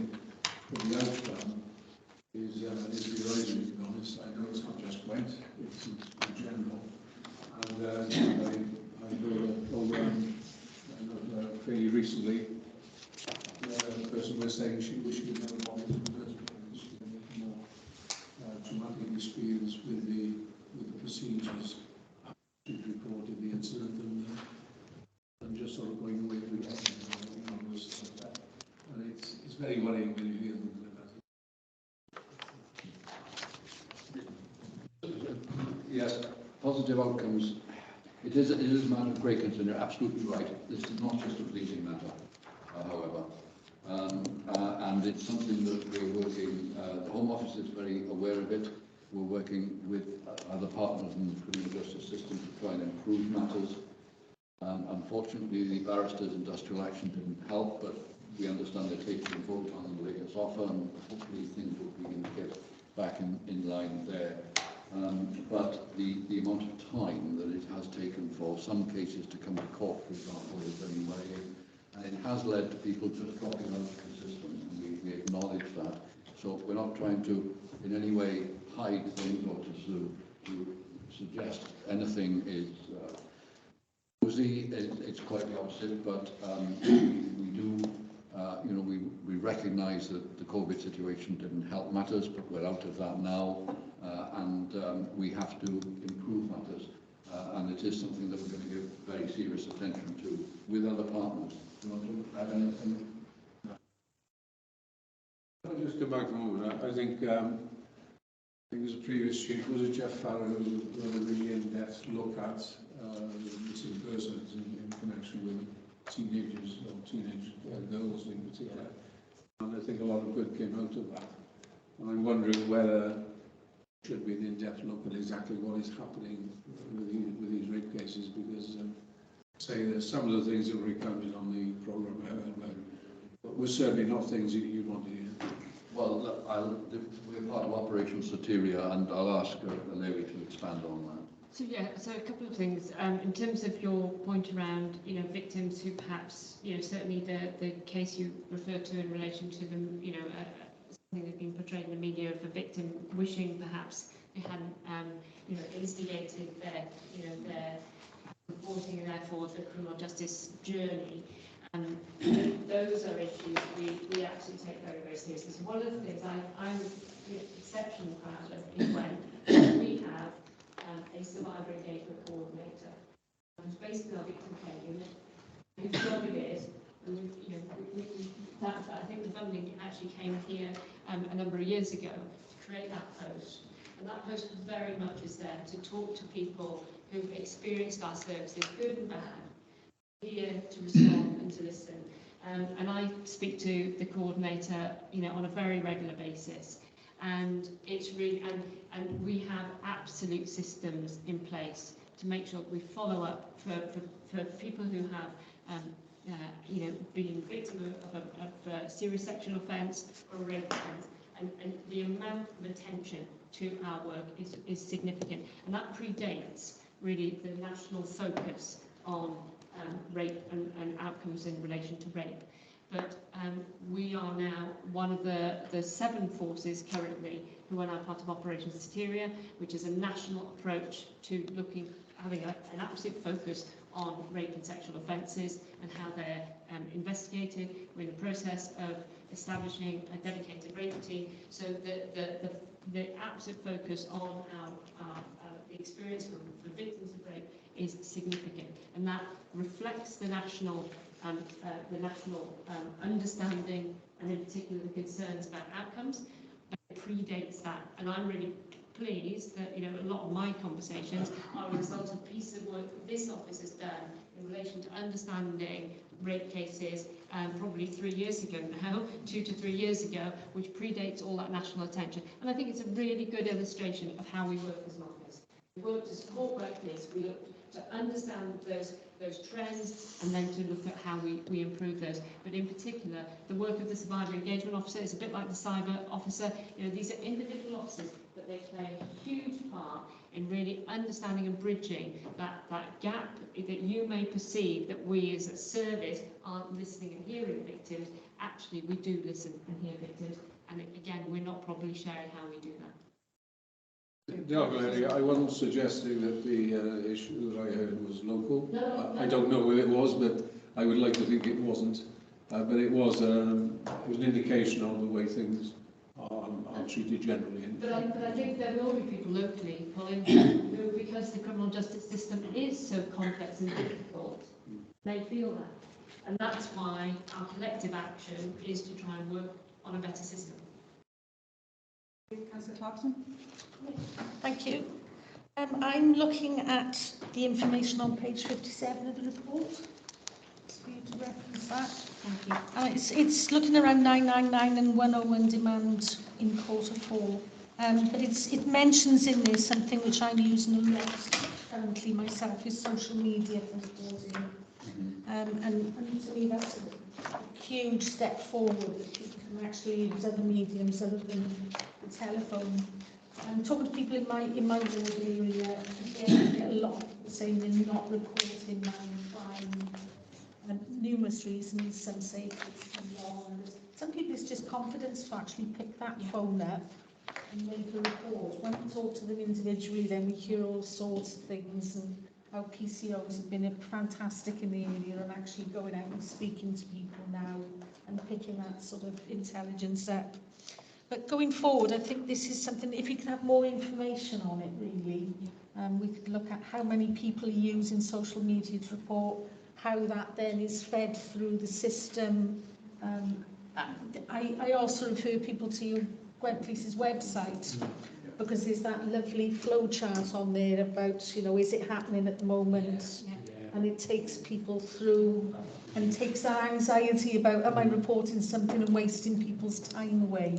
But there's not a lot of information being shared with the public about using that. It's still all generally 999, 101, and 21st century, cyber is here, and the younger generation particularly, and sometimes the older generation, are much happier to use that, to speak to a person. So whether we can have the information back to us as a panel about how that's being used and going forward, and how it feeds through into the control room and policing generally, and sort of some information built into the figures now about how much that's being used. You can see how useful it is, or anything we can do to sort of improve it with publicity. I can say that last month alone there were over 13,000 contacts via social media, single online home of the website. So it just adds to the understanding of the whole totality of demand that's coming into the service. It'd be good to have that built into the information somewhere, that how much social media is making. It's a very fair point, and I know a number of my colleagues want to make some comments on this in addition to Sam, but absolutely there are many ways now in which Gwent Police, any police force, can be contacted, and where we can make that clearer, we will. And there will be communication campaigns to explain to people, particularly on the 101 side, let's just say on the non-emergency issue, about ways in which they can contact us, which is right for them. And it is a generational issue to an extent, but whatever the means is, we have to have systems in place that enable us to capture it reasonably efficiently, whilst recognising that resources are limited, but nevertheless we do have a focus on this. So you're quite right, so thank you for raising that. But I think, Larry, you wanted to say something about Can we just sort of confirm those points? Because if you're going to come back to us with information, if there's information you feel is vital to share, that's fine. I'm just a bit conscious of time, and I know Tony wants to come in with a question. Yeah, thank you, Chair. So are you, sorry, go on. Is there something you particularly wanted to mention in terms of social media? I just wanted to make the point that, in particular, when we introduced the social media site, we were hoping it might reduce demand on 101 and 999, and actually all it's done is brought another demand in. So it was making, and in particular for some, and going back to Councillor Mann's point about victims, in particular of abuse and rape, that actually some people have found it much easier and more threatening to report something via social media than by telephone. So I think it is a reporting issue to me. It's encouraging people to make contact in the easiest, most non-threatening way that they feel is appropriate to them. But it'd be good to get that feedback from you as to how that's going, because it's so new. Councillor Eason? Thank you. Thank you. I'm pleased to see the outcomes of drug detection and prosecution, whatever, is that well into the 60s, nearly 70%. Although in the previous 2 years it was greater in the homicide rate of collection. But that's just an aside. Connor's mentioned the outcomes for rape and the sexual violence, but I'd like to take to page 64, where you say the court state the increase in important violence against women until the crime. I don't believe that. But there's nothing there about the male person. There's nothing. I don't see any outcomes about domestic abuse except those people who are in 64 cases. And it doesn't determine whether those were male or female orientated. There is male domestic abuse and there's male rape. Is there a trend whereby they could be separated as separate categories? You're absolutely right, Councillor Eason, that there are instances of violence against men, including sexual violence and sexual offences. The predominance is still women, but that those figures are ones that we can include. What about this domestic abuse in total? I don't see any outcomes for it. Unless I missed it, I can't find it. Page 64, I've got the numbers, but it doesn't give me any indication of the outcomes. I can't find it. There's so much stuff here, but yeah, and I think this is part of the challenge, and helpful to have the conversation here today as to what you would like to see, because obviously the outcomes are reported in the table up the top. Yeah. So this is just giving you those trend patterns of how many crimes have been committed. That's a big number of crimes. So, if you would like, we could add the trend patterns for the number of outcomes as well. Yeah, I'd like to see some of those areas which are appertaining to the public directly, who see them as problems within the society. Right. I'd just like to say that your area, I have nothing but admiration for the work you've done, and all the police commissioners team on this, because we on the subcommittee come on and we sit and we talk and we hack it to bits, and he goes away and he redoes it, and then we come again and we hack it to bits, and then you present it here, and more comments. Oh, well, can we add this? We try and keep it as low as possible on the amount of the volume of stuff. Okay, because it keeps on increasing, but it needs refining all the time. Yeah, it does need refining all the time. But the work has been tremendous yourself. You mentioned, Tony, about the drugs. You said the percentage is up, but actually the numbers are the lowest in the last 4 years. Yeah, I agree. Yeah, which is quite interesting, because drugs are usually one of the biggest causes of shoplifters. They go shoplifting. It's sexual exploitation through drugs, etc.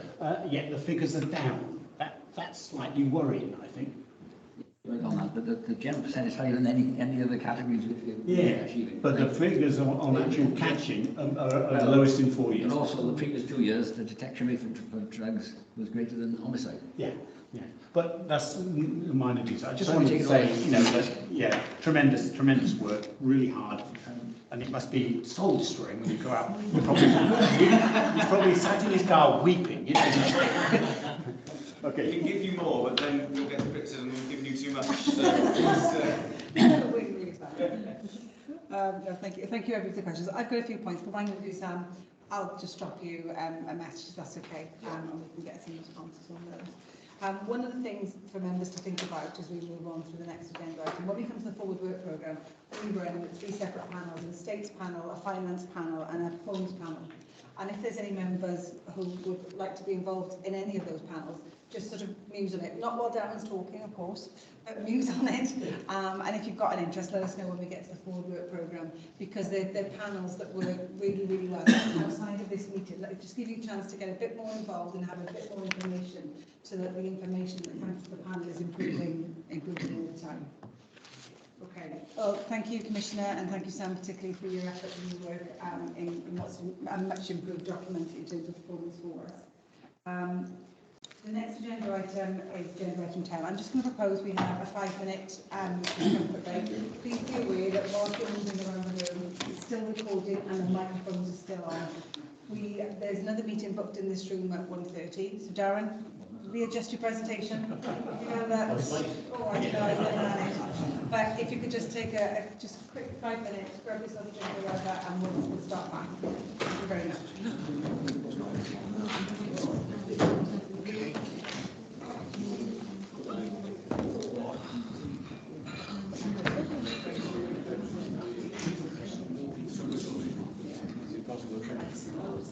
Yeah, please.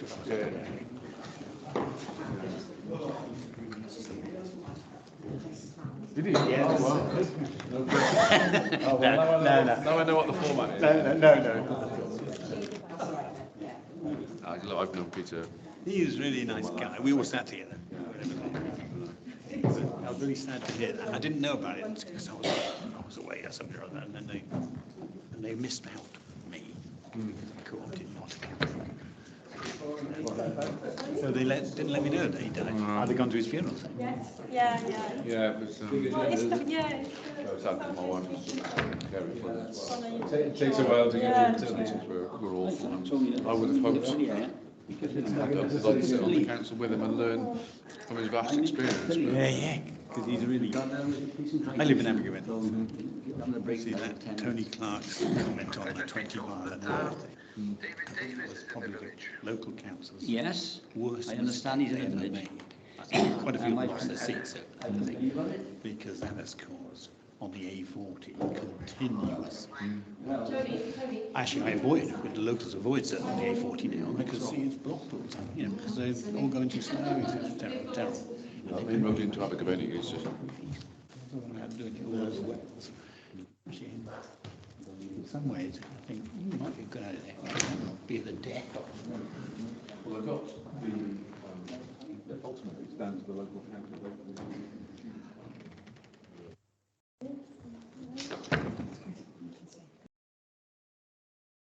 How's the technology work? Yes, I'm recording on Teams, so it's very basic really. The room has accepted the Teams meeting, and it's just me and Teams, and we're just recording what's happening in the... So you through your laptop? Yeah. And then I'll upload it to YouTube. You know, we caught out Teams has background noise cancellation, isn't it? Go and tell them. You were just evil. It doesn't work, then we'll go back to... I want all of that positive phrase to be...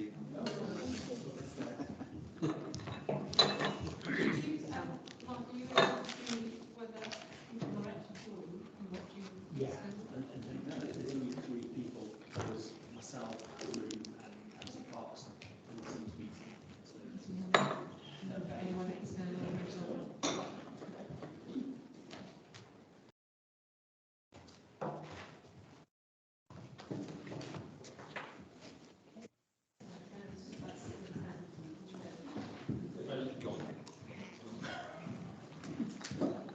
lengthy, isn't it? Well, you did an hour and a half. An hour and a half, you should have told us. You should have said there's another meeting this at 12:30. Yes, you should. I'll leave it 30. I'll leave it. Darren, can I just say to new members in the room, this is your chance to change the narrative. So instead of, one round hearing on the topic Darren and Scott for this time, no. Darren is the shortest, quick fire, succinct. Every single one of these bubbles is going to go. No, I won't go that. That's not all check.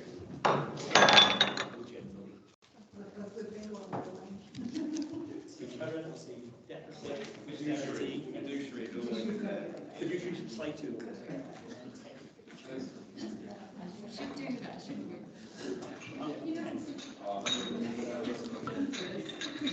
Instead, we'll do a fiduciary related to the processes. Right.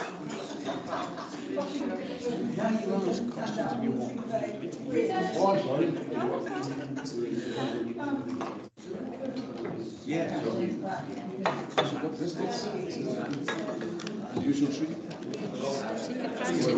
You may.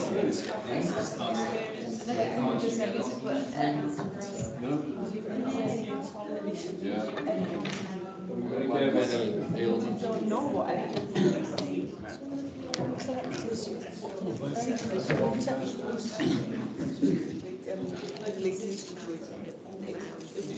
twice. The first time we did.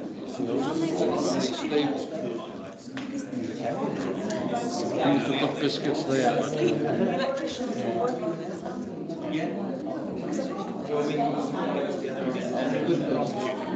And we threw everything away. I don't throw the bottles away. People don't know. Of course, everybody knows what everyone.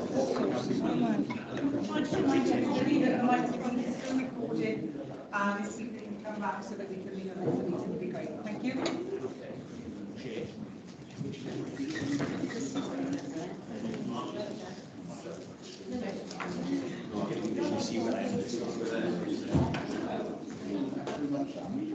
Yes,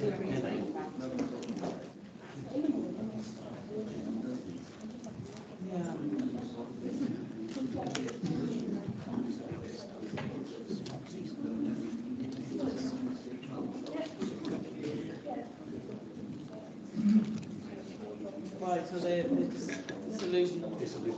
Yeah. Just keep the green piece for that, and I think that's going to that's the sources. Right.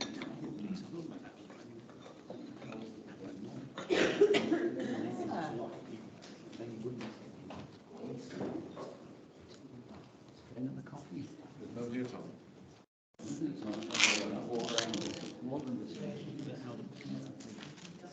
Yeah.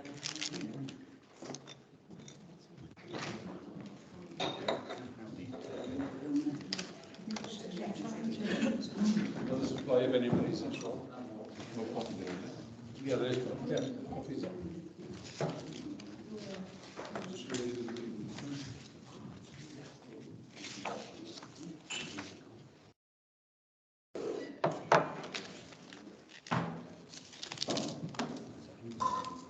There's a small supply of tea and coffee now if somebody wants it.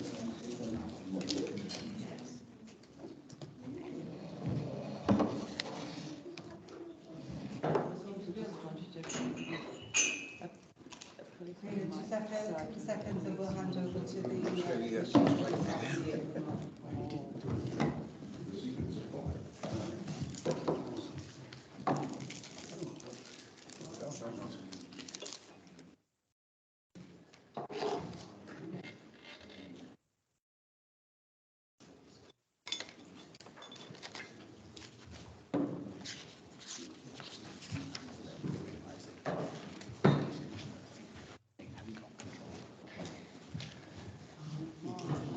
So they changed that. No, sure.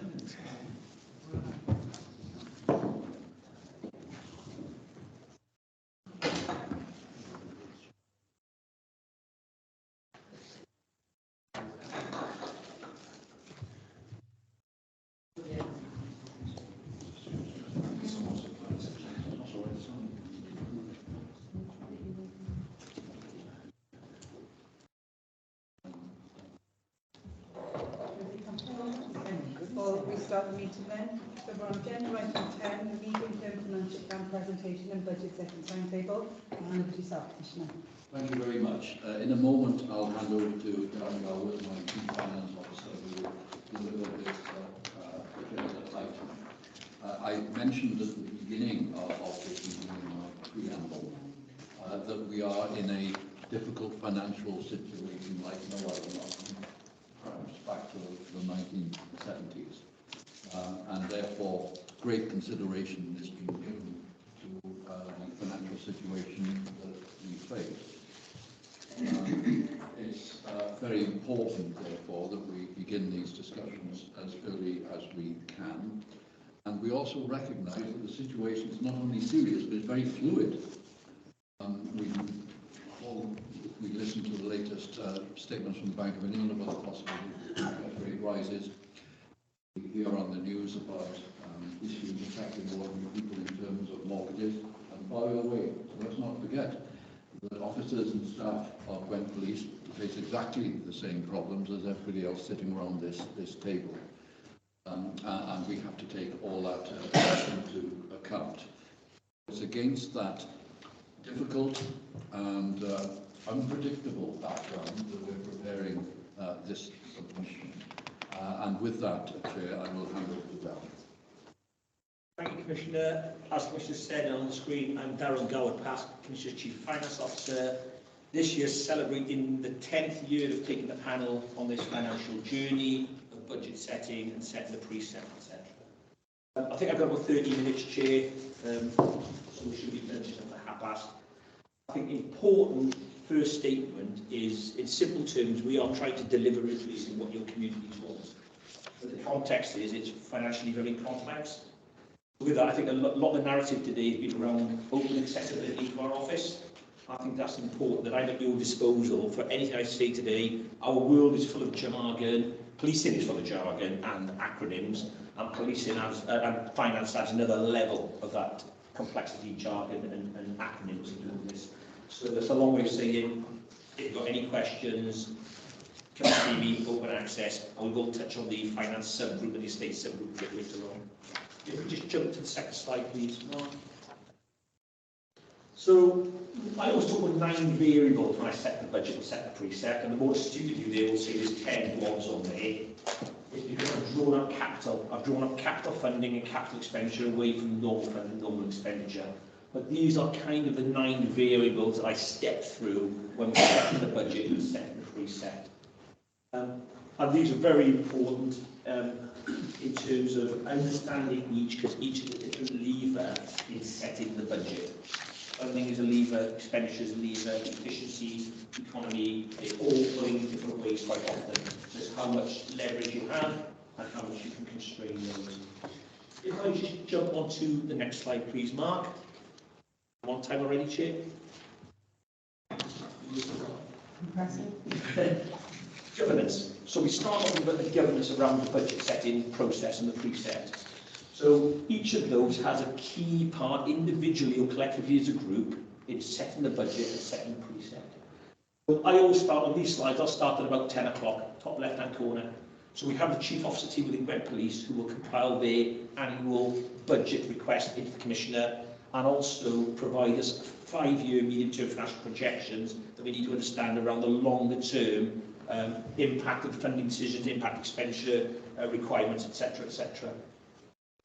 So the Chief Officer team within the Chief, the Deputy Chief Constable, the Assistant Chief Officer Resources, the Assistant Chief Constable will compile that bid, and that comes into our office, the OPCC, the Office of Police Crime Commissioner, that we scrutinise that bid in November in our Strategy Performance Board. So that's where we'll do the detailed scrutiny of what the Chief is requested to deliver operational policing next year, but we'll also look at the 5-year thereafter.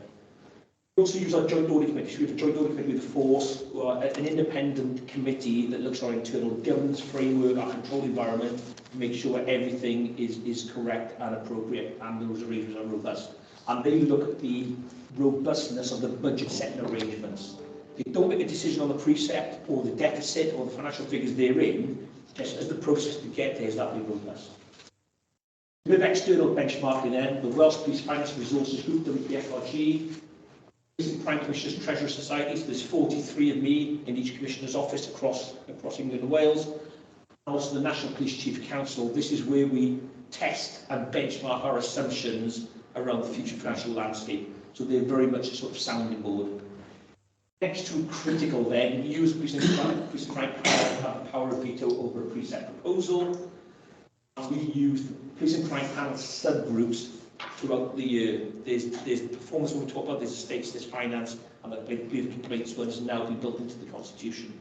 The two I lead on, the estates and finance one, and we need those members volunteering for those subgroups, because the finance subgroup is very much where you can do the scrutiny, the detailed conversations, the detailed analysis of those figures, and then you can then bring that sort of surety to the wider panel that due diligence has been done, and that you're cited, you've asked those challenging questions, and where you don't get those appropriate responses, you can hear them at the panel. There's a really key role that you can play in assisting me in thinking differently and about shaping our finances, shaping our ask, shaping our narrative, so we're hitting those community concerns you have. I think it's incredibly important.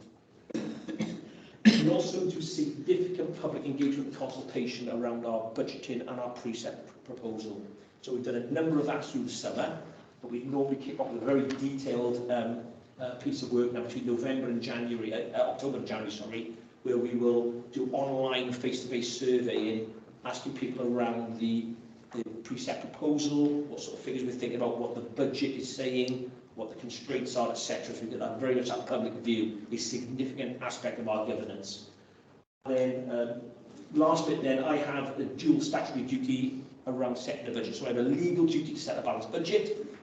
That's all very much on my professional role side, but also I have a fiduciary duty to all the taxpayers in Gwent to ensure that every pound they give us in council tax is spent on the right things, propriety, regularity, value for money. So I kind of wear two hats, what's best for the organisation, what's best for the ratepayers I represent in a fiduciary duty. It's a bit on governance. If we click the next one, please. Context, so the other variable you need to know when set the budget is what sort of organisation are we? We're a £173 million business policing in Gwent. All the funding goes to the Commissioner.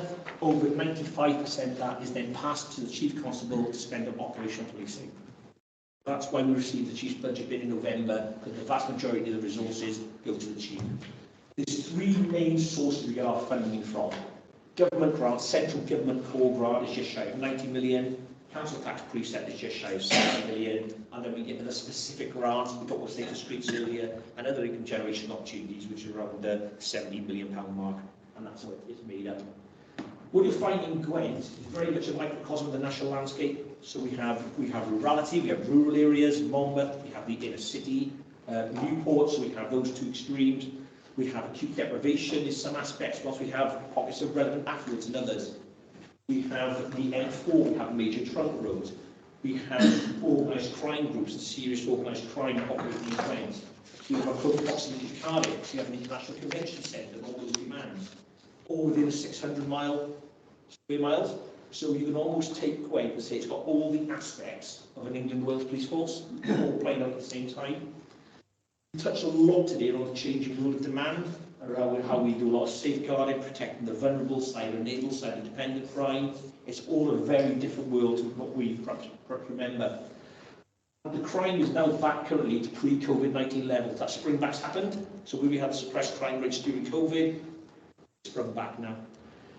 Also context, we went to austerity back in 2010, so I know what sort of precipice we now stood on looking forward. Those who remember 2010, since then, our funding has been cut in real terms, government grant, by 22%, when you take into account the effects of inflation. So our funding should be 22%, it's 22% less than it should have been when you take into account inflation now. Pre the investment in Operational Uplift. So Operational Uplift was the Conservative manifesto to put 20,000 extra police officers off the street over 3 years, ending March 23.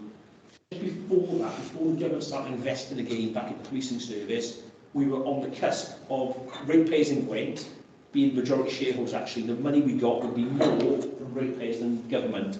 But since government's operating uplift, the gap has grown again. However, there will be a reality in the future where the ratepayers of Gwent will be the majority shareholders, and you think about the aspects that brings.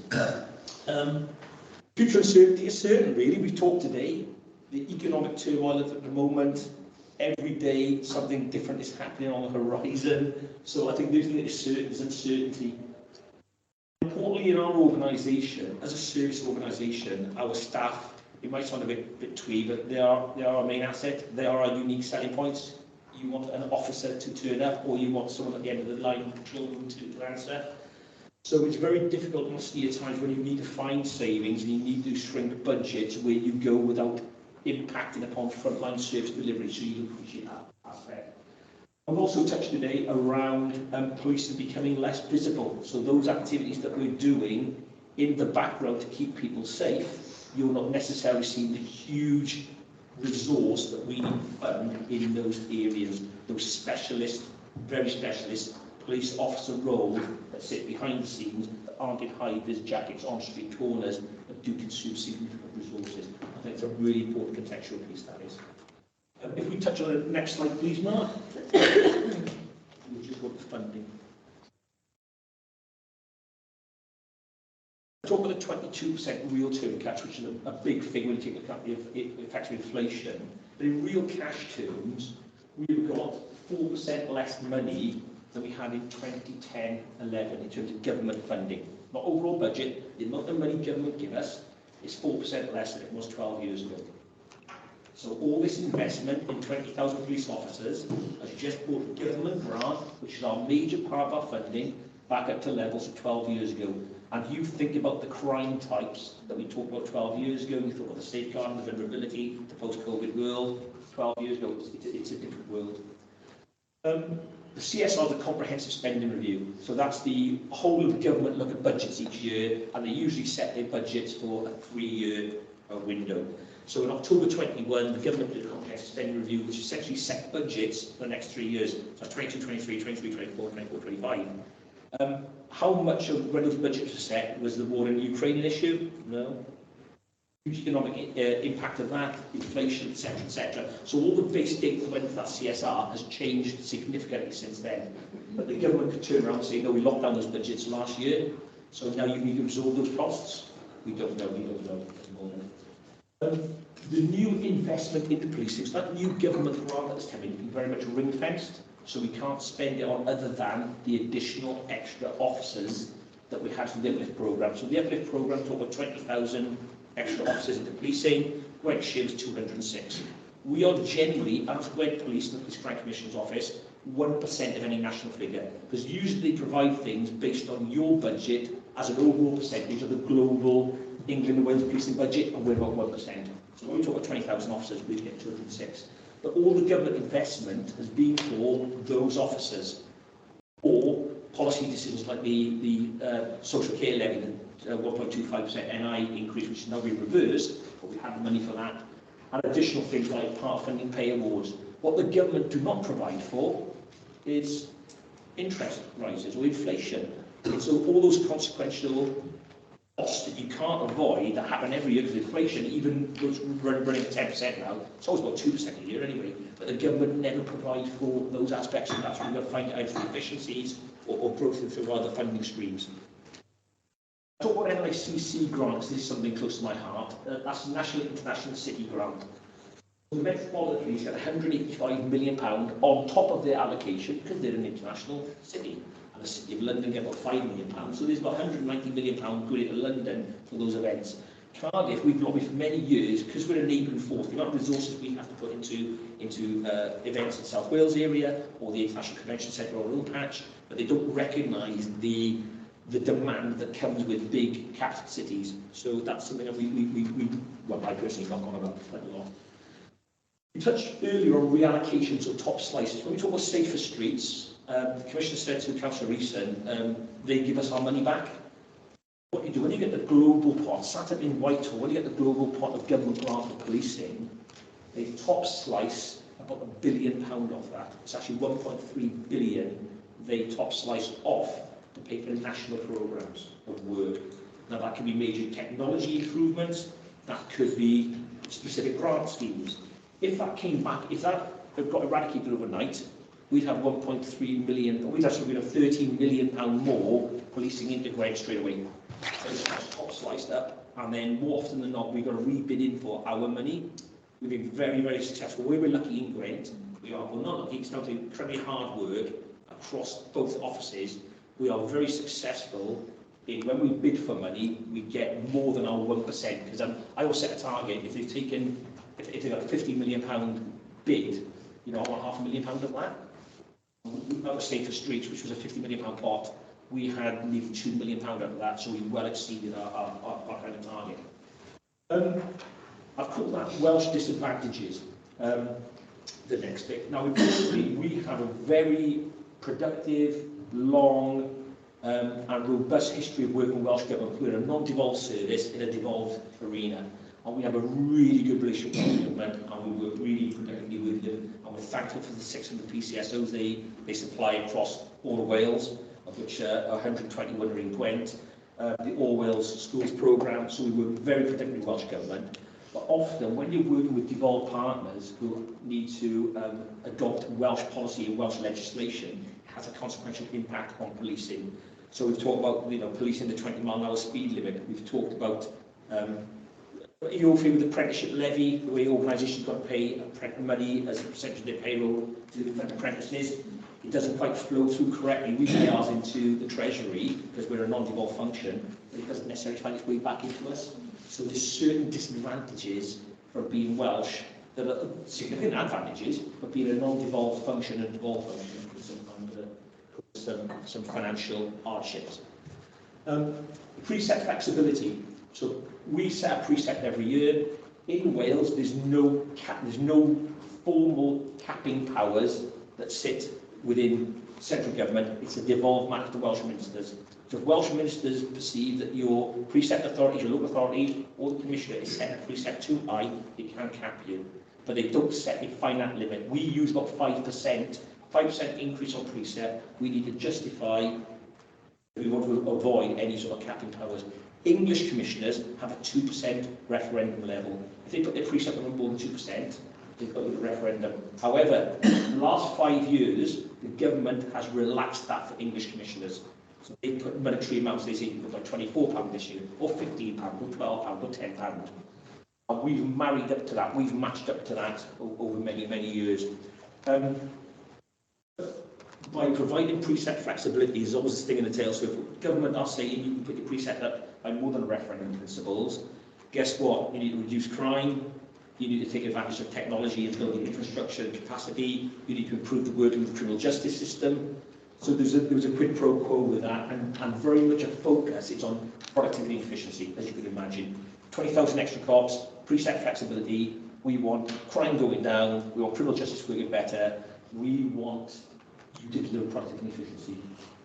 I talk at length about the funding formula. Whilst the whole pie for policing from government grant has moved over the years, there is a real threat that our slice of pie could be smaller because they're changing the way they allocate the funding. So you need to be mindful of that. Talk again about specific grants, it's top slice. Whenever they come back up, they're inadequate, they're not sustainable, we have reliance. So you have a specific grant for 3 years, you set up program work, the specific grant disappears at the end of 3 years, you've made brilliant inroads, the money's gone. So what we started talking about on the left hand is where our historic precept rises have been. So our forecast is about 6.82. It hasn't been that over the last 2 years. We've had lengthy dialogue with the panel, had lengthy dialogue with our public, and we are not at that higher amount, but for profiling purposes, because that was the amount, our base amount for an uplift. That's what we set our sort of budgetary forecast on. We run scenarios around it. The number of properties on which we levy precept grows by less than 1%, 0.67%, and that's always lower than England. Their rate grows by about 1% a year, ours is less. So it's not just the amount you levy precept on, it's the amount of properties. If we jump to the next one, then please, Mark, conscious of time. Expenditure. So let's talk about expenditure. We've got 1,506 police officers at the end of this financial year. We can't move off that. Yeah. because the government have invested. So when they give us our 206, they said, what are you starting with? We said 1,300 officers. So they said, at the end of our investment, you've got 1,506. We said, yes. Okay, that's locked. Similarly, PCSOs, we're on trajectory of match funding the Welsh Government PCSOs. Welsh Government funded 121 in 2 tranches, 101 and an extra 20, and we're on a trajectory to match fund 101. During austerity post-2010, when we were really seeing significant budget cuts, we had to shrink our force-funded PCSOs. But now we're back on a trajectory. Interesting what Councillor Clark said earlier around your CSO, your first point of contact, doing a really good job. We absolutely see the validity and an absolute willingness to grow that, but against the expense constraint. 820 police staff, mostly doing critical frontline service delivery, control room, CSIs, custody detention officers. Significant amount of police staff doing critical roles.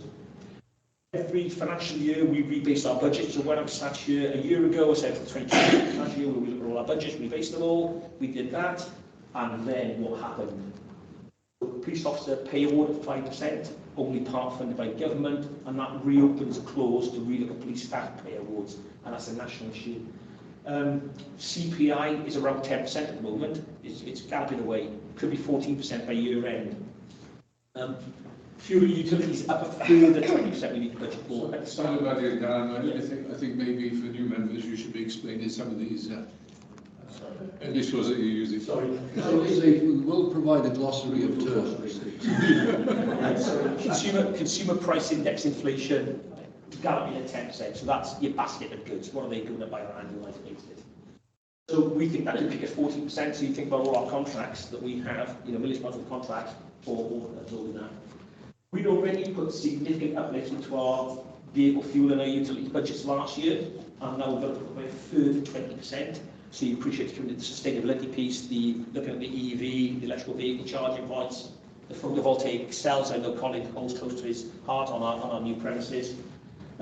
Potential future borrowing. We don't borrow as an organisation at the moment. We've funded a lot of our capital through retained reserves and committed funds.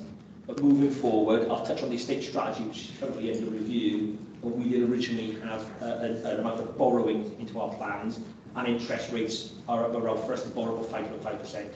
And who knows what the Bank of England will do next to try to combat inflation. We've seen our pension pots under strain and increased pension costs in the mix. So basically this year, our bill went up by £3 million for nothing, for standing still, just inflation and interest rates.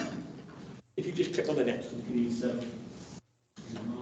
want to draw up capital, because all our money nowadays from government is revenue in nature. So that's about short term, that's about everyday consumption. Our capital grant has been removed in its entirety. We have no capital grant. 6-7 years ago was £1 million, and that £1 million would generally only pay for our fleet replacement. So that's before we bought ICT or estates or maintenance, that would generally buy our fleet cars, fleet van, and advanced cars each year. So the way we fund capital expenditure, it's either through capital grant, we haven't got any, either through capital receipts, so we're not selling our police stations. It's either through a revenue contribution to capital, so taking the money of your revenue and paying it in, or through borrowing.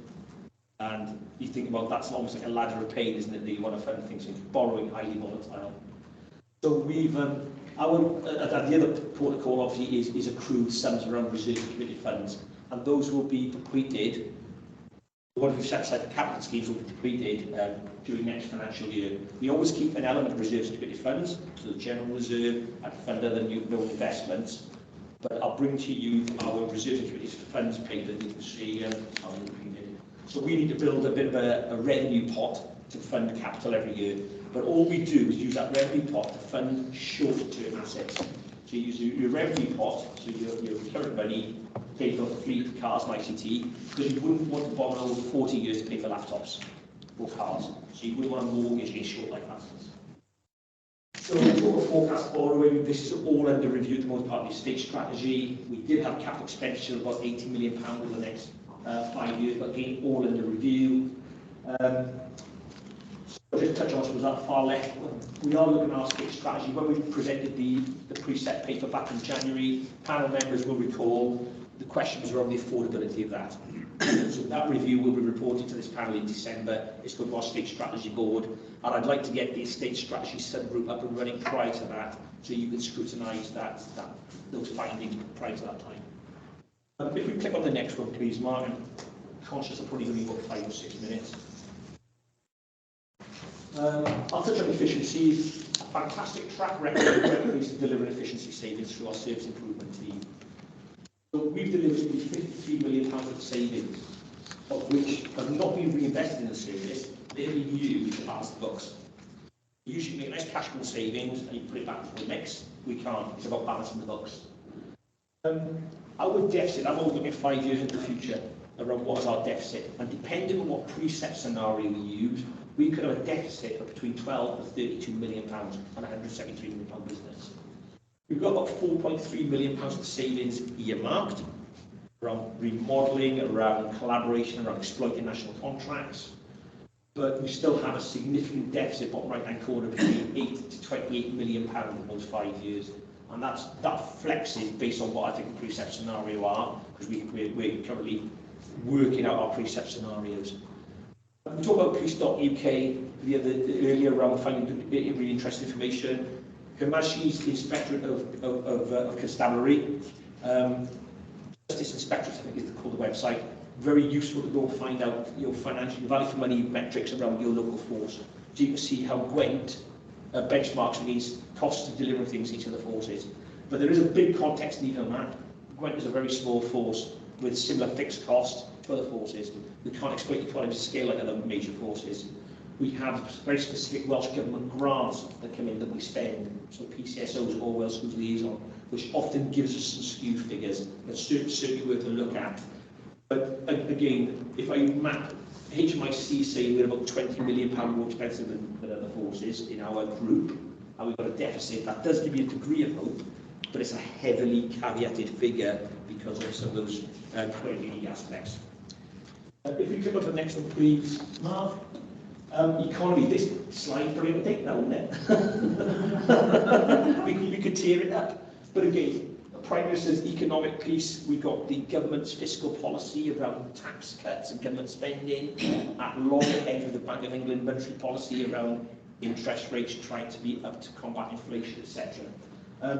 We have got the war in Ukraine, the post-COVID economic recovery, and finger pointed back to governments around slowness or renewable energy shortfalls, the work they've done. You take those 3 factors, that's why we have soaring energy and fuel prices. That's why we have CPI at 10%. That's why we've got interest rates, 1.75 when I wrote this, it's 2.25 when I presented to you. Where could we go year end? 3, 4, 5, we don't know. All these factors are the unknowns. The danger is you get the wage price spiral, costs go up, you put pay award up. The costs go up, then you put pay award up, then you put costs, and we end up getting into a wage spiral. And additional government borrowing already upset all the markets. So even before the £45 billion for the tax cuts over the next 5 years, we almost were at 100%. So the government borrowing, the net debt, is almost equal to what we produce as a nation. So that's very concerning. And that borrowing is going to go up if the markets do well. If we pick on the next one then, please, Mark. I do apologise for through these. The other variable I take into account is external influences, what's happening on the global and local scale. So we're seeing emergent demand, we're seeing acquisitive crime coming through, we're seeing shoplifting coming through, all part of the cost of living crisis. We touched on public expectations around the people that work with the majority shareholders. We talk about the visibility policing work, the environmental agenda. Importantly, we're always trying to balance several factors in Gwent. You've got the local needs and the international needs. The Chair mentioned earlier, 143 Gwent officers were deployed to South Wales and met in Thames Valley Police as part of the Queen's funeral. So that's an international focus, as much as we try to bounce back to the local. Always look at what the local authorities around there, what your public finances are saying. What are you setting your precept? What are your demands? How can we work collaboratively together? And equally, Welsh Police and finances, 4 forces, 4 commissioners in Wales, all facing similar demands. What's it on the finances? Risks and opportunities, we've covered most of these before. So I guess you can flick on marks, okay. Oh, those actually still on that one. Importantly, left-hand corner, policing serves the first, control room, and last resort, picking up those aspects with sometimes public services and public services in Gwent are retrenching and going back to your core work, and that leaves gaps in the margins that often police and the first last resort needs to pick up, especially with more safeguarding, system of vulnerability, etc. Mark, if you want to take on to the next one. Risks and opportunities. We've talked about a lot of these. National ICT programs is a key one, because as much as big ICT works at the global end of policing can deliver economies of scale, they take money to get off the ground. We have a commissioning strategy, so within our force I'm also the head of commissioning. So our ethos is around co-commissioning with partners, looking at whole system approaches to delivering the benefits. So there's a big opportunity. Embedding lessons learned for COVID-19, collaboration, we've got a very positive experience in delivering on collaborations. And I've picked up probably the most of them previously. Right, if we click on a couple of graphs, and I'll just mock up as a couple of graphs in the last couple of minutes. This graph, that shows what government grant has done since 2008-9. You do appreciate, I said earlier, government grant is basically where it was 10 years ago. During that time, council tax precept has increased. There will be a point in time, as I said, where you become the majority shareholder with there currently. I do apologise to your pen all over your phone here. If we click on the next slide, if I combine those two together, if we click on the next one, that's our overall funding line. So that's how our funding has grown, 2008-9, 26-27, where we expect it to be. So we are here now. If we had done nothing as a policing service, we would have a £52 million gap between expenditure and funding. But year on year, we have closed that gap through transformational service improvement and delivering capital efficiency savings. So that gap is closed, but you appreciate it opens up again. So if we just go to the next slide, and that's what it shows. That's our funding and expenditure. We close, but it opens back up. Depending on preset scenarios, this line is go up and down depending on different preset scenarios, different government grant scenarios. We still don't know what government grant. We're trying to reopen the CSR. We're lobbying government to reconsider the funding response to CSR.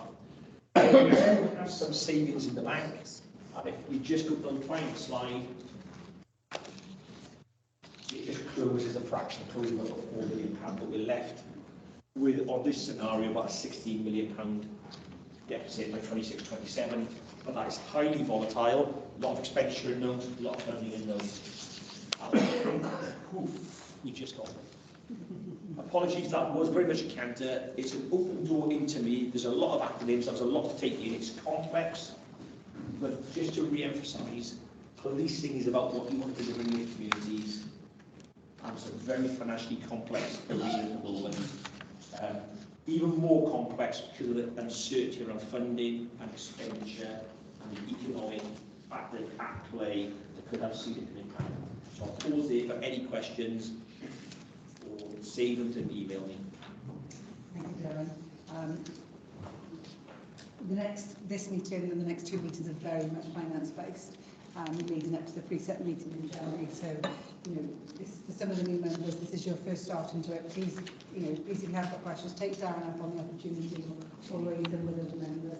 We do have the finance subgroup, which will come on to talk about the core work programme. So, if it's something you've got an interest in and you want to know more about, please join us to be part of that piece of work as well.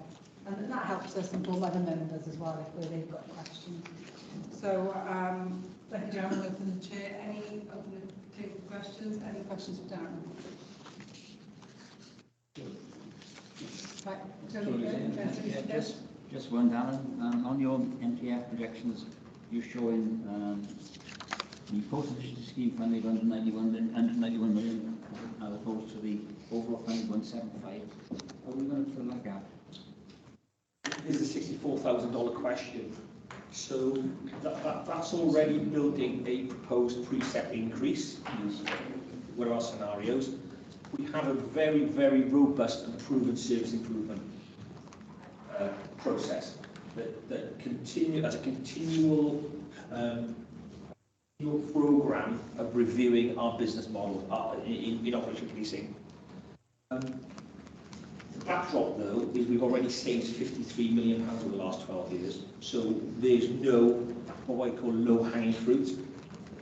So part of it will be done through exploiting, as I said earlier, national contracts. So what can we get do globally through a company called Blue Light Commercial, which is a commissioning and procurement organisation acting on behalf of policing, where they can negotiate better rates and deals than you can in individual policing.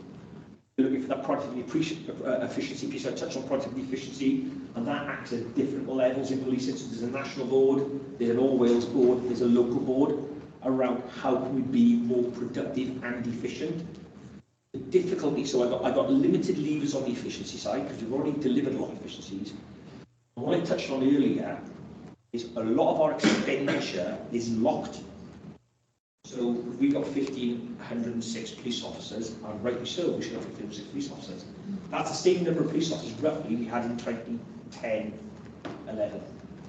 So where our budget's not the same, our police officers are not the same. So we've got a number of locked expenditure headings we can't go to, and nor would we want to go to them. So a lot of it is around how can we really nail down expenditure. So I think I'm talking now less about efficiencies, more about budget cuts. Where can we cut budget? So there's an exercise already as part of the annual budget setting process that we are scrutinising with a fine-tooth comb every single budget line to ensure that it's delivering those outcomes, those impacts. We talk about linking to performance. How are we delivering against those? And going through with the fine-tooth comb. I think there's a bit in me around I can balance next year non-recurrently. So I believe you've got to balance the budget every year. If my recurrent expenditure happens every year, non-recurrent is one-off. If my recurrent expenditure is greater than my recurrent funding for 1 year only, I can probably plug that gap through a reserve. But that just saves up the problem for the next year, because that problem is still there. You've still got a gap. So from a statutory basis, I can do it. I think it's a piece around government and Treasury get onto listening mode. That if you constrain us on all our levers that we would normally pull, there is nowhere to go. There is literally nowhere to go. If you say, I've got to have this money, this money, this money, this, and you want to cut crime by 20%, and where do we go? So I think, Tony, as we move, as we move through October, November, I start getting some more engaged dialogue with the Home Office and Treasury, because we've written to both saying this cost went £3 million this year because of external factors that I cannot control. What are you going to do about it? The trouble is, we've got a political agenda happening over here with, £45 billion of the tax cuts over the next 5 years. Will that really jumpstart the economy to get that economic kickstart, to get that 2.5% growth? Which means, it's a long way of saying, is this economic turmoil a short-term issue or a long-term issue? So I'm almost going to treat it like I'm going to pray for it's a bit of a sort of 3 to 5 year issue, which means I'll never have to meet that target, that deficit. I'll only have to do it on an annualised basis. But there's a multitude but fundamentally it's around identifying efficiencies and constraining expenditure without overly pushing burdens onto taxpayers. Which is the narrative we have every year around. That's the toughest decision we make every year, how we balance. So we're kind of level reserves at the moment. Not many months ago, we approved increased view on the request for rate increase. Yeah. We've shown a preset increase potential of 0.67 for this year. That's the base. That's the base. Yeah. And the preset increase is roughly from 2026 to 2027 of 6.82. Will that erode the reserves? No. So what you'll find is I'm running preset scenarios at the moment, anywhere between sort of 5 and 7%. And then so even with those assumptions, I've got that deficit. To get rid of that deficit, you need preset in double figures. We're not talking preset in double figures, but that's the context here. So even with a reasonable increase in preset, each of those financial years, and the assumed base growth, the number of properties growing by about 0.67%, we've still got a significant deficit. And that's why we're diligently back at the ranch going, how can we bring expenditure down? So you think, government could turn around and say, no more funding, unlucky, no more funding. So it's part of an ongoing lobbying debate around, you're constraining my normal levers. I can't cut expenditure, you've locked them. I can't go for more funding. There's a cost of living crisis throughout. My efficiencies have delivered £53 million. There's not a lot left. So it's a very difficult trajectory. Actually, familiar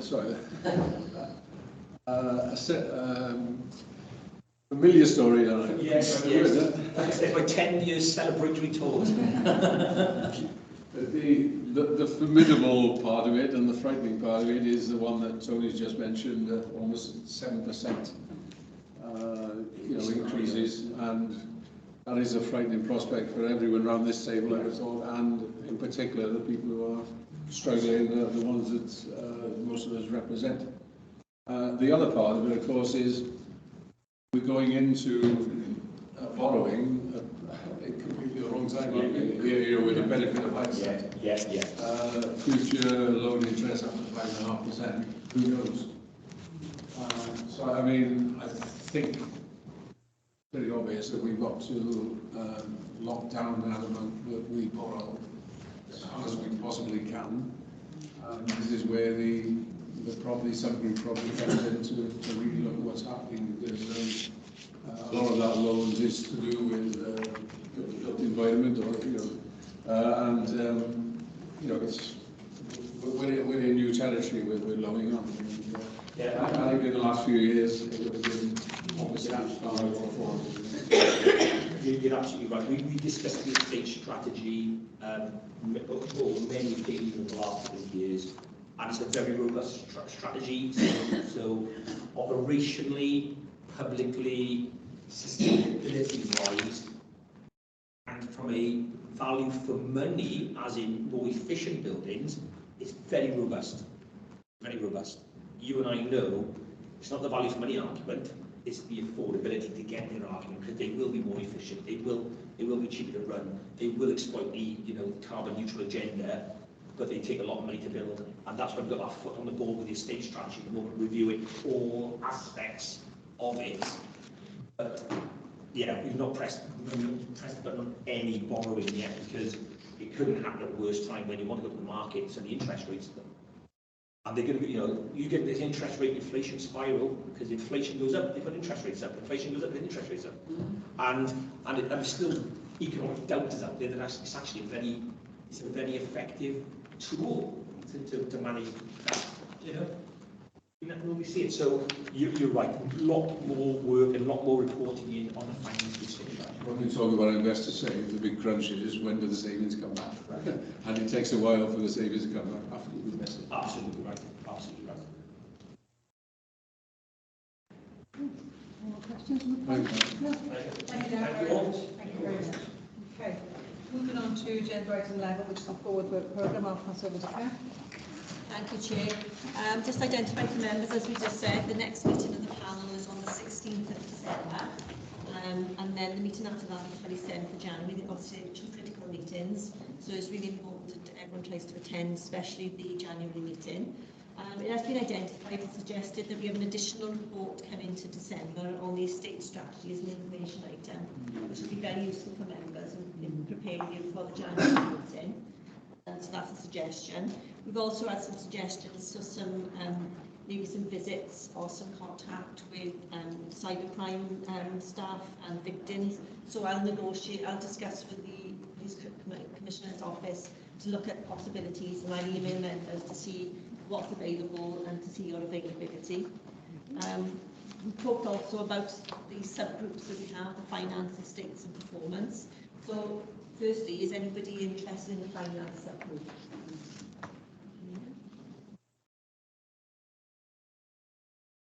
That goes without saying. Are you sure? I'm Colin, obviously. Councillor, you've already said 30 years in financial industry, so I'm worried there.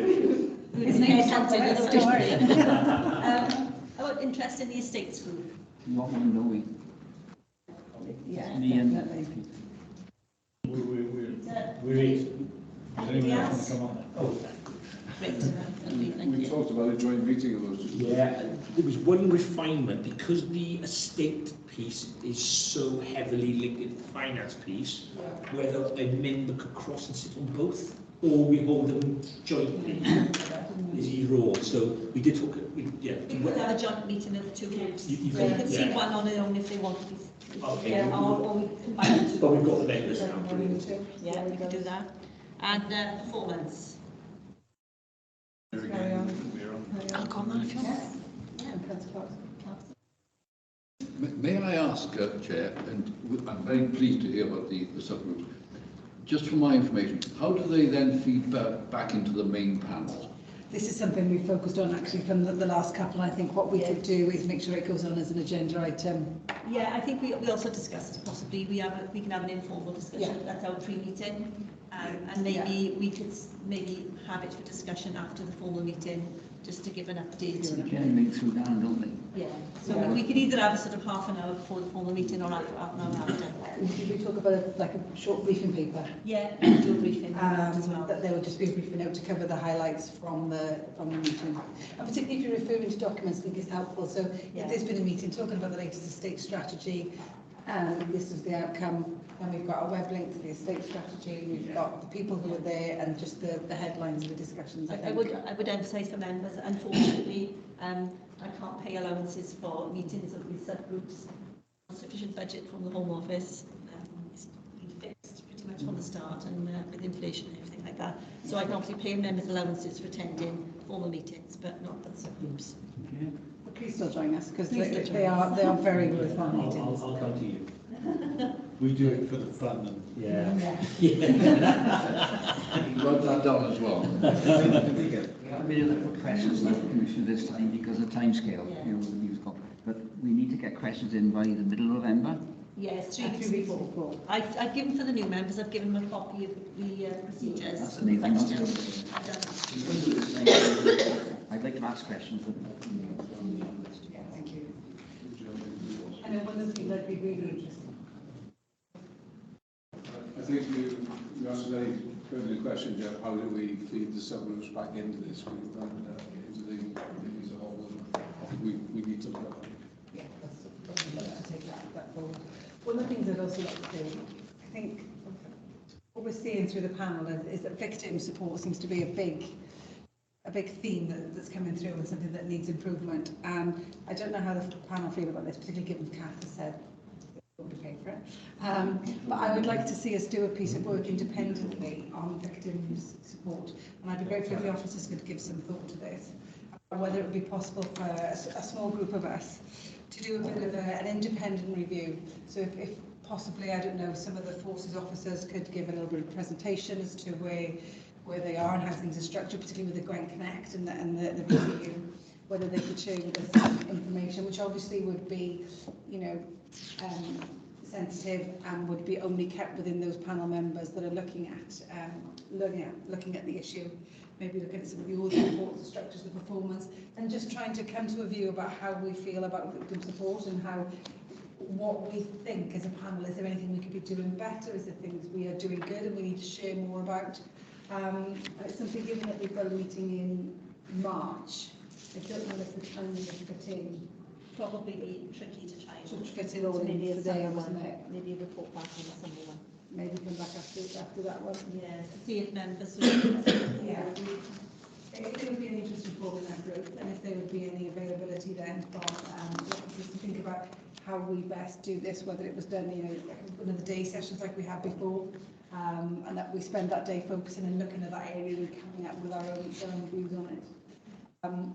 Should we ask for interest for the next meeting or to be emailed to yourself? If I email members and any expressions of interest, and I can liaise with the Commissioner's office then.